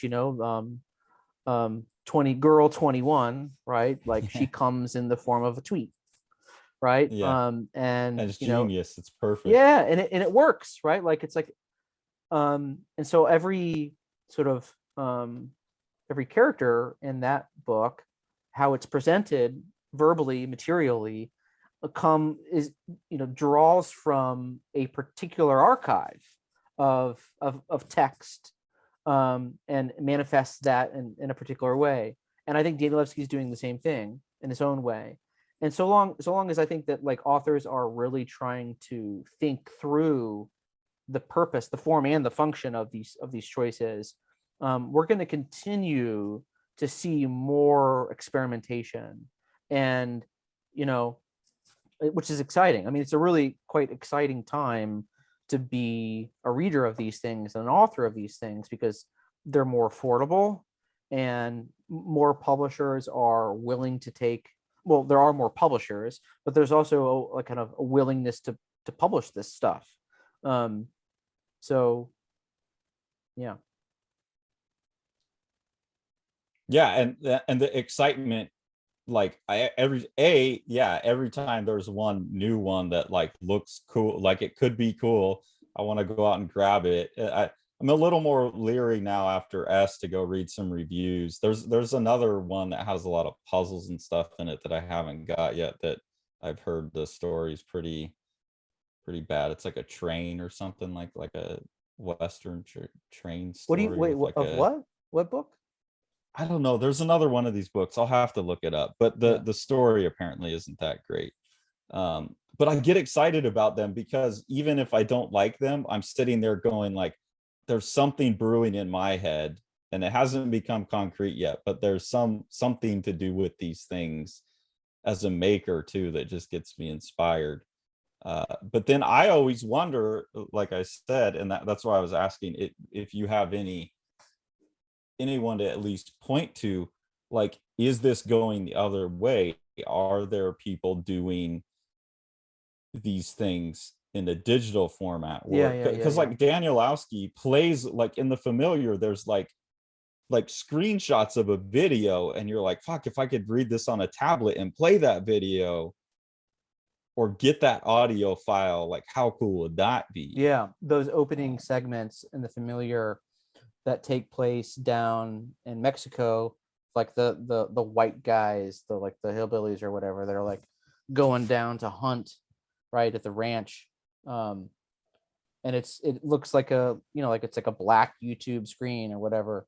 Yeah, it would be cool to like have the option to play, right? So there's a little bit of this that goes on. It's a little like there are other people that know more about this than I do, but there's a book called the Icebound Compendium. You know about this? No. The Icebound Compendium right now, and the Icebound Concordance. So you've got a book, and you should be able to find a copy of the book fairly cheap, like maybe 10 or 15 bucks online. And then there is an AR component that you can find online. And so there's this interaction between the book and this sort of AR that you can access online, and that's free.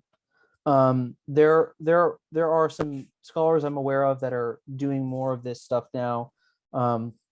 This sort of interplay between book and screen, but I haven't followed a lot of that very closely, and so I can't give you any great recommendations. I do know that Warren Layer, who's the author of A Life in Books, a couple things. One, he wrote. He's shopping around a novel right now that comes out of A Life in Books. So A Life in Books is a reproduction of 101 books, right? And one of the books in that is called Trace. And so Warren took the kind of anecdote of Trace from A Life in Books and generated into a novel called Trace, a surveillance novel. And it's a book archive, and it's multimodal, and it is a kind of dossier collected from a kind of like NSA reporter who goes rogue, who like discovers all these things about herself. Coincidentally, this might have some online components, but they will be separate, right? I mentioned this because also Warren has been working on some digital born stuff that comes out of some earlier projects. One is a kind of interactive app, and I don't remember what the other thing is, but it's all virtual and interactive, and there's more interactive stuff out there, but I guess I'm biased a bit. I like the book.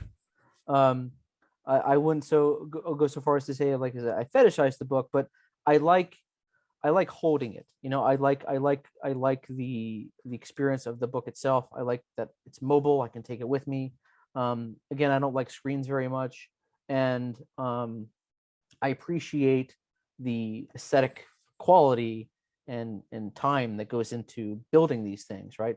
As someone who appreciates art, right? Like you know what I'm talking about, right? Like it's not just a story in a container. It's an art object, and I can appreciate all of that, and also think about how it corresponds with the story. I can send you a bibliography of multimodal books, which you are free to seek out if you want. And I do have somewhere a kind of short list of some of the more interactive stuff. But my sense is that,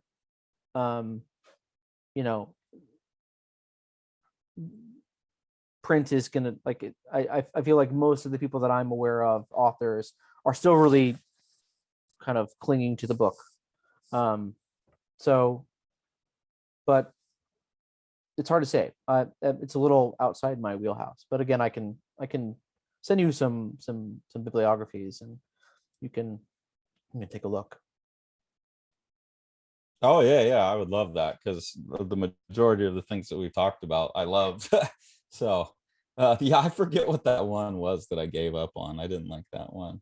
You know what I didn't like about that one, right? It was an artist. It was the thing I complain about all the time. It was a writer. He was like complaining about having a hard time coming up with an idea or something like that. And I just don't like that genre of story where it's a writer talking about having a hard time being a writer. That's where I like tapped out on that book, as it seemed a little navel gazing, masturbatory. But yeah, it's been a while since. But other than that, I've liked all of them. So yeah, I'd love to see that. Maybe it's just me. I'm comfortable with screens and the physical thing. So I see this like future world, and Danielowski's stuff suggests it. Like I said, he's got kind of an image of a video in there, or like even going and back of cell phones. Yeah.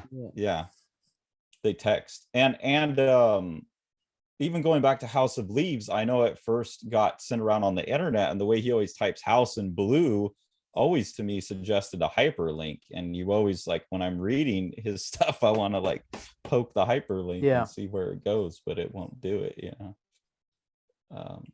so I don't know. I've been thinking about that, and maybe that's a conversation for another day, but also in education, like interactive textbooks and stuff. I mean, I've definitely experienced that, right?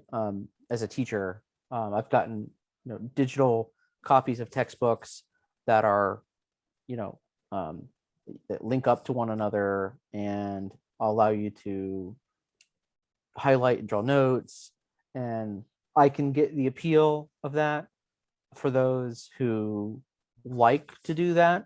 I don't like to read or take notes digitally, but I would be more interested in thinking about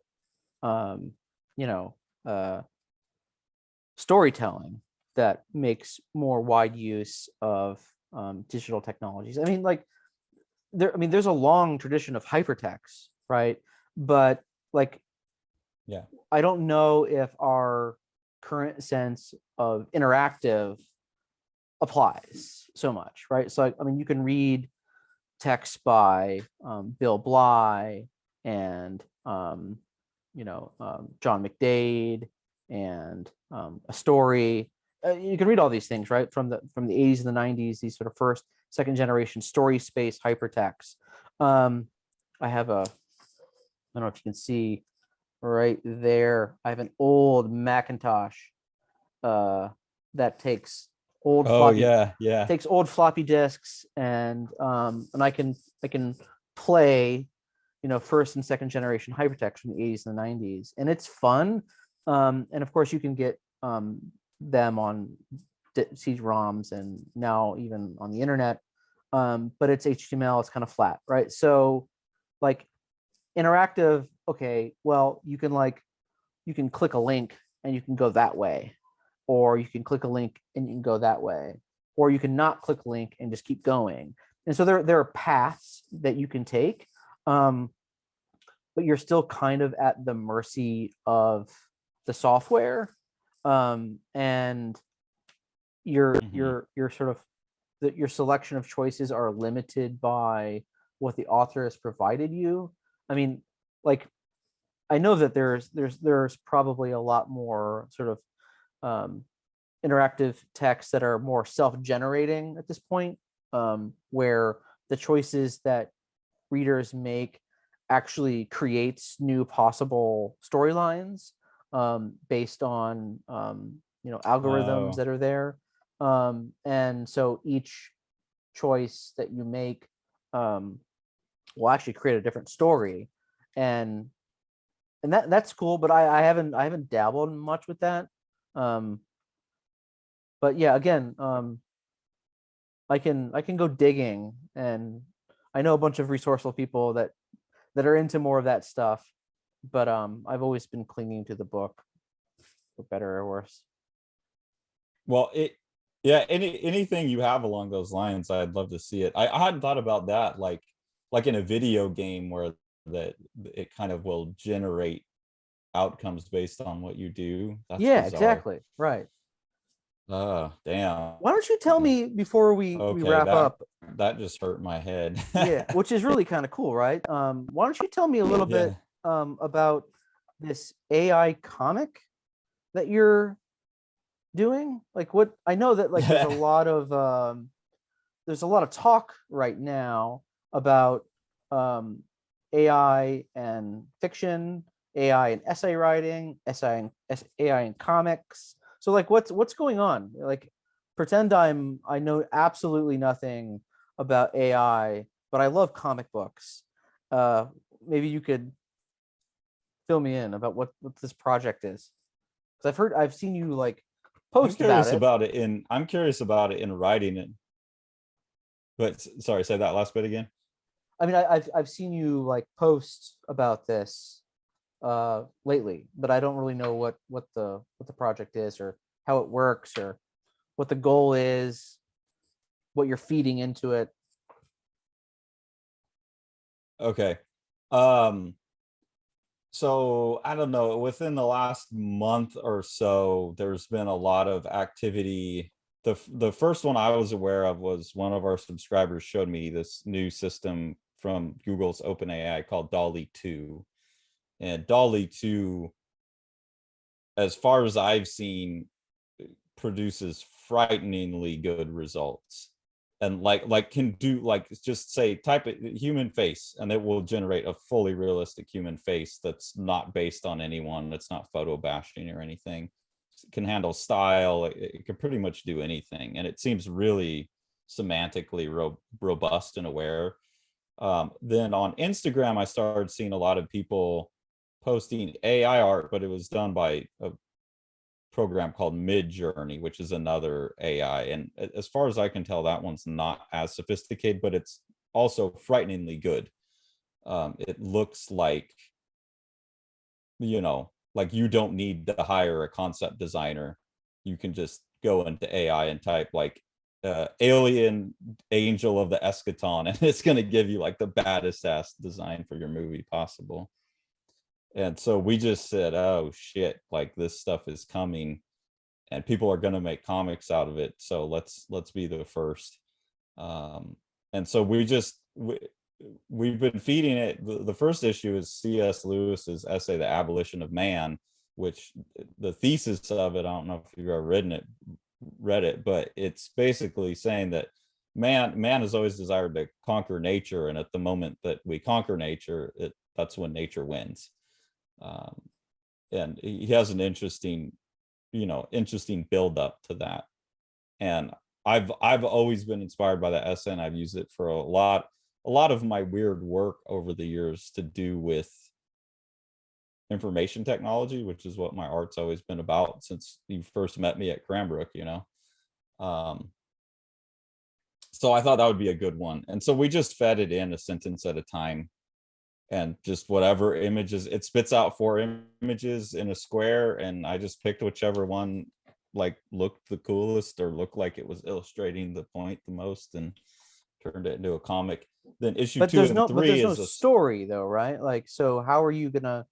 I mean, you're turning in like an argument into images, right? So, but there's no. I assume like that argument doesn't really have a character or a storyline or a plot, right? So how like so what kind of a comic is it, right? it's a strange book because it's like it's more like each picture illustrates the sentence from the essay, but most of them have figures in them, so we'll put a little word balloon to make it look like it's talking, but it's not a narrative sequence.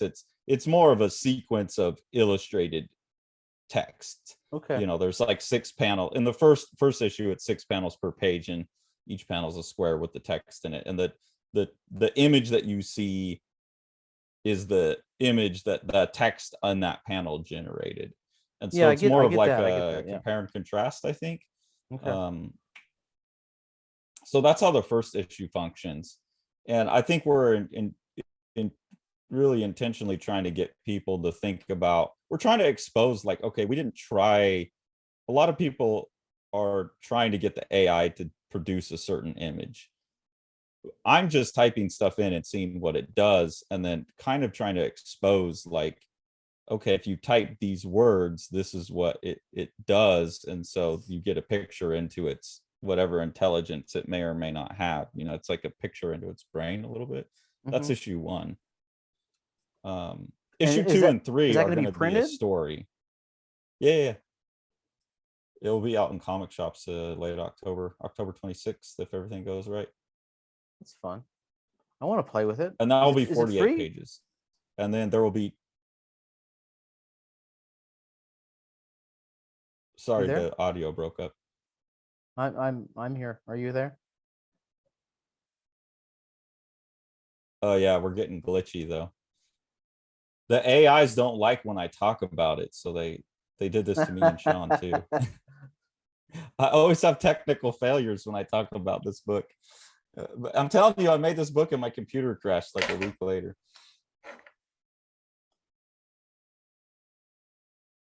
Yeah, your screen's getting a little frozen.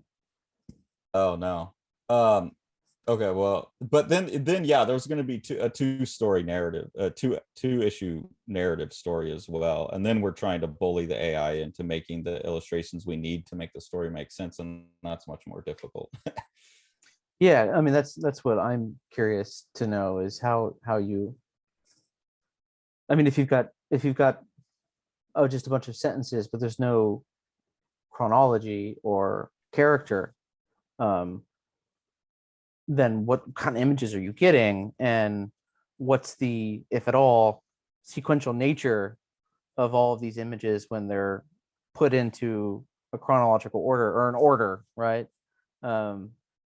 You must be like inserting some kind of like selection at some point, right? Like in order to get something that you like. Like how much bullying are you doing? In issue 1, none really. I mean, it will present you with 4 images, and so I would, like I said, I would just choose whichever one I thought looked coolest. Okay. Or if there was one that was like in relationship to the text, seemed particularly like a good illustration of the text, like it seemed to bear. I think that was my main criteria. The more the image seemed to bear some relationship to the text, then I would pick that one. Got it. Well, it's fascinating. But not much in issue 1. It's just, I didn't think about it too much. In issue 2 and 3, yeah, it has to be like, okay, this guy's getting in the shower. Like it needs to look like a guy getting into the shower, and like I need enough context to make it flow in a standard way, because the AI has no ability to do that yet. like the implication between images, it doesn't understand that, as far as I know. And then issue 4, maybe more interesting to you, is I also found an AI story generator. And so we generated the story. What's that called? And then we're feeding that the descriptions in, and then just story AI, I think. I don't know. It's not a good story at all. It's completely yeah, it's called story.ai. It's deep story.ai, and it is fucking terrifying. Like, I type, the abolition of man, because that's like the title of the essay and now the title of the comic book. And the story it gave me, like, we were like, holy shit, we're not even gonna be able to print this comic book, because it's type stuff like, here and there bloodstained chairs are used by a few people. The young male victims are made to lie naked on their sides and violently brutalized somewhere between scenes of youth. The younger boys are made to stand up, draw breath, and blink at each other. Sounds like an opening scene in some Marquis de Sade or something.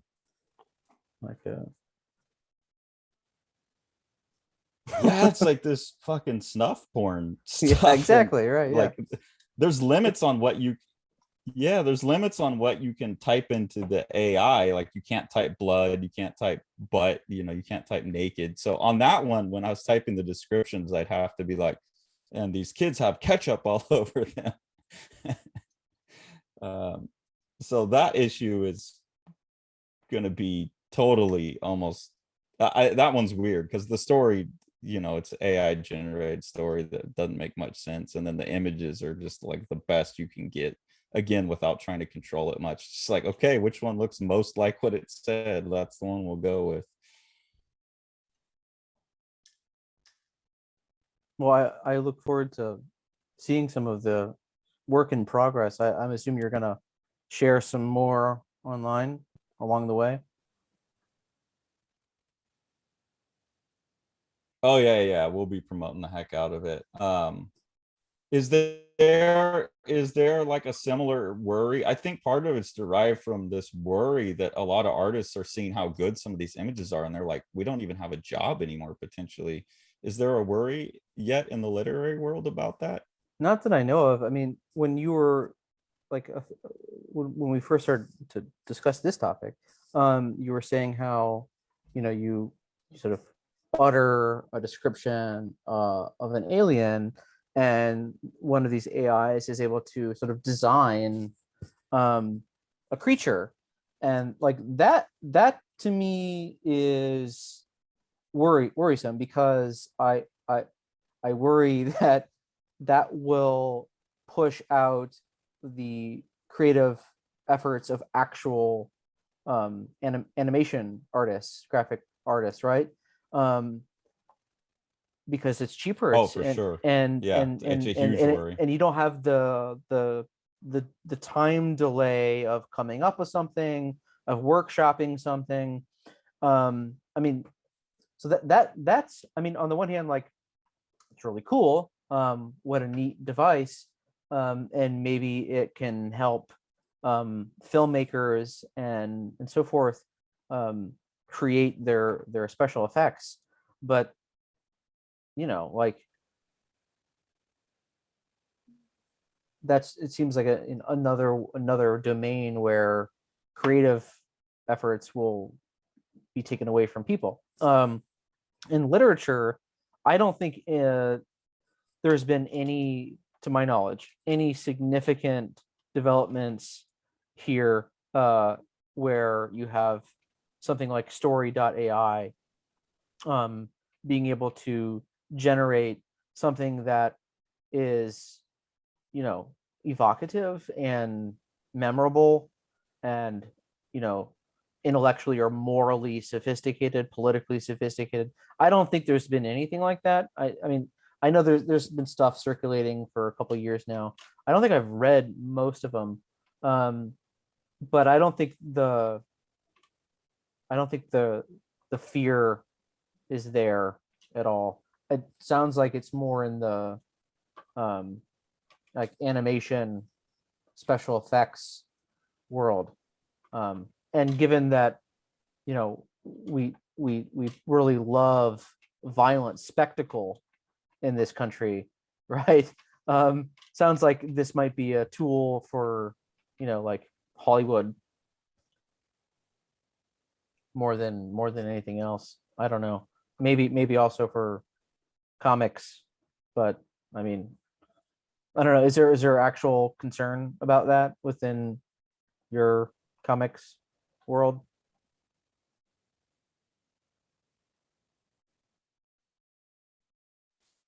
Um, I think there's a lot of people, like I know a number of people that are who could draw their own comic who are using it just because they can right now, just to see what they can do. I do think that there will be a point in time where uh, it will empower people who can write but can't get an artist to make a book, which I could be can see good. that. That could Yeah, I be a can see good that. thing.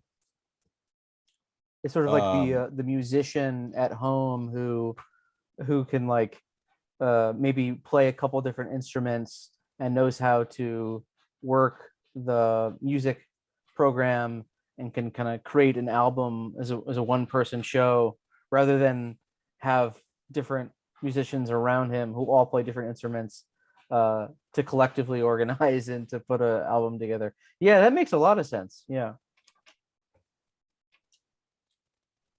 We must have a yeah, delay. so I think it'll be powerful in that sense. Yeah, there's a weird glitch going on right now. Um, yeah, that would be that will be a good thing that comes out of it, I think. And I think people will use it as a tool. I've seen a lot of people that like use it. They get ideas and then they collage them together and stuff like that. That's an interesting use of it. Um, but no, I don't think comics, and I don't think you're going to get something that generates a comic on its own. Like you could generate image by image, but I don't think it could sensibly put together a page. So I'm not terribly worried about that. I do think it's more the concept designers and people like that, illustrators. Like no one's ever going to pay for a heavy metal album cover again because you can just type like Yeah. Gorguts Zidlasad Bekskinski and you're going to get like the coolest album cover you could get from paying the best guy in the world. So I think Yeah. it'll I mean, start small. I think literature is probably safe for a while because again, it like my experience, and the one I got's free, so I'm sure it's not that great, but it doesn't understand long-term structure, that is necessary in literature. I do know, like, I mean, back in the 90s, there was like the academic essay generator, and those were hilarious, but it was taking advantage of the fact that academic essays are completely fucking unreadable. It was just like, as Deleuze says through his Foucauldian Derridian, yeah, there are a lot of conventions that are probably easy for them to imitate. Yeah, yeah, but then it's gonna sound it's gonna be nonsensical, right?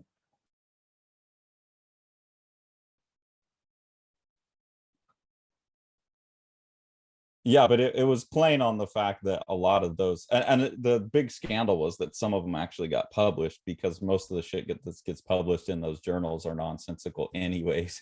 I And didn't so know that. I didn't know that. Like a Sokol Web 2.0 affair. Do you know? yeah, You know well, about? that's what it was, the in the 90s, right? The Sokol, wasn't that it? I don't think it was an AI argument generator. It was that was written by an individual, two individuals, I believe.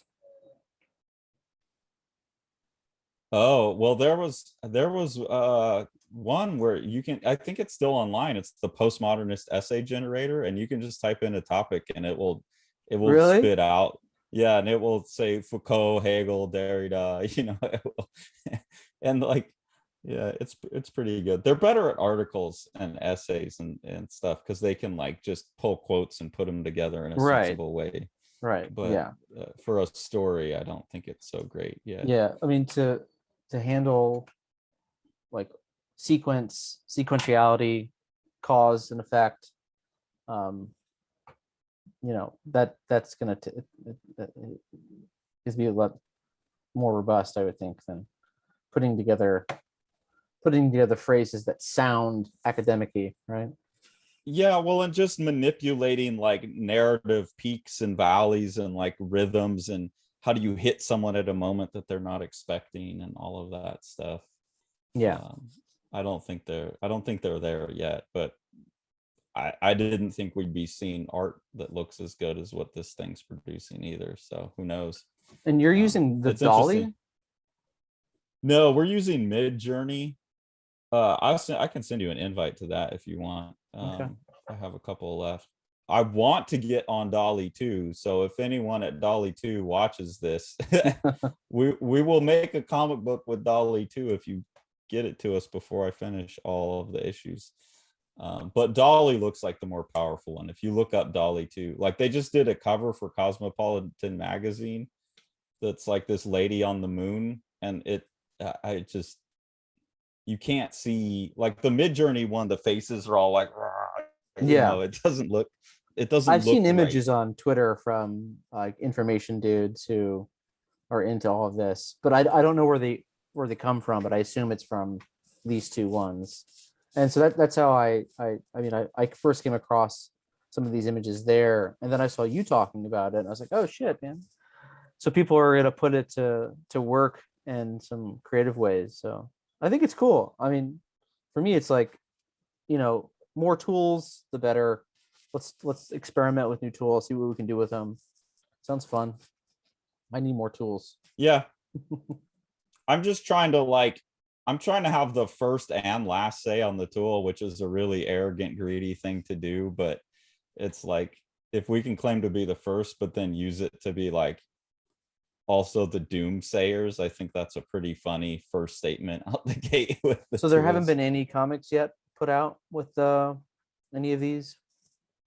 I think there's now been some, popping up on the internet, like the 2 days or a day after we announced ours, someone like rushed and got one out where you could get it on Kindle. So it was like the first one that you could get and read. But we got that, like we announced it, I guess.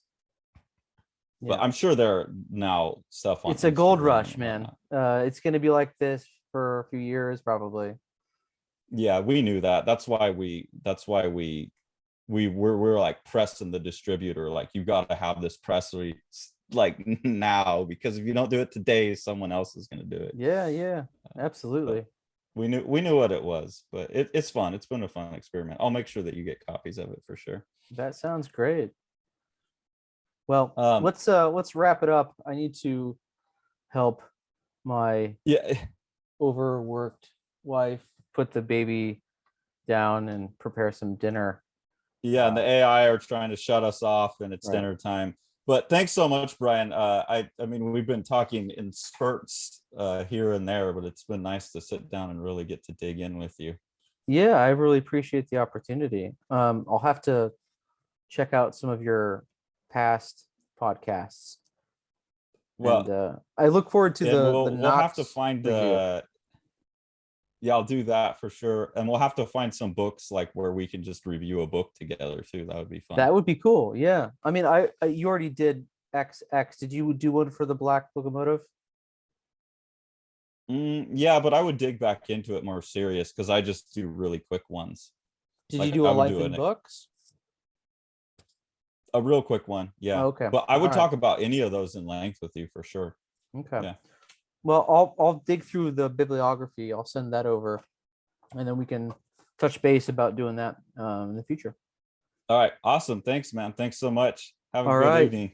You too, man. Have a good one. One of the best ways that you can support what we're doing here on the channel is to support the books that Sean's putting out through Living the Line. The first book that he put out is The Strange Death of Alex Raymond. It's a collaboration between Dave Sim and myself. The book was recently nominated for an Eisner Award in the Best Reality-Based category. It's a deep dive into the artwork and methods of Alex Raymond and the mystery surrounding his death in a car crash. So if you haven't grabbed that already, please do. There's also Yokoyama Yuichi's Plaza, which is a totally intense manga by an artist who has somehow figured out how to distill manga down to its purest essence. This book was successfully funded on Kickstarter, but if you missed the Kickstarter, you can order it through any comic store, any bookstore, Amazon, any place that you would normally get your graphic novels from. The Abolition of Man is a 5-issue mini-series done by myself and Sean in collaboration with the Midjourney AI. What you're seeing here is the cover to issue 1 and the first couple pages of issue 1. This first issue, we fed it an essay by C.S. Lewis, and this is just the imagery that the computer spat back at us. Issues 2 and 3 are a narrative, starting with the story that I wrote when I was 21, and then Sean's going to write issue 3, picking up where I left off.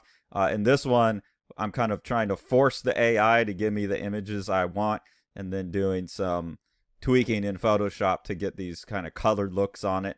For issue 4, we're turning the task of writing over to the AI as well. So the AI has written the script, and then we've just put that into the Midjourney AI, and it's turned out art. The script and the art is some of the absolutely most horrific stuff I've ever seen. We're a bit scared to even publish this issue. And I don't have any art to show for it yet, but Sean and I have decided to do a 5th issue of Abolition as well, because we have someone who we're really, really excited to have on board, providing an essay for that 5th issue that we'll illustrate, and we'll announce more about that soon.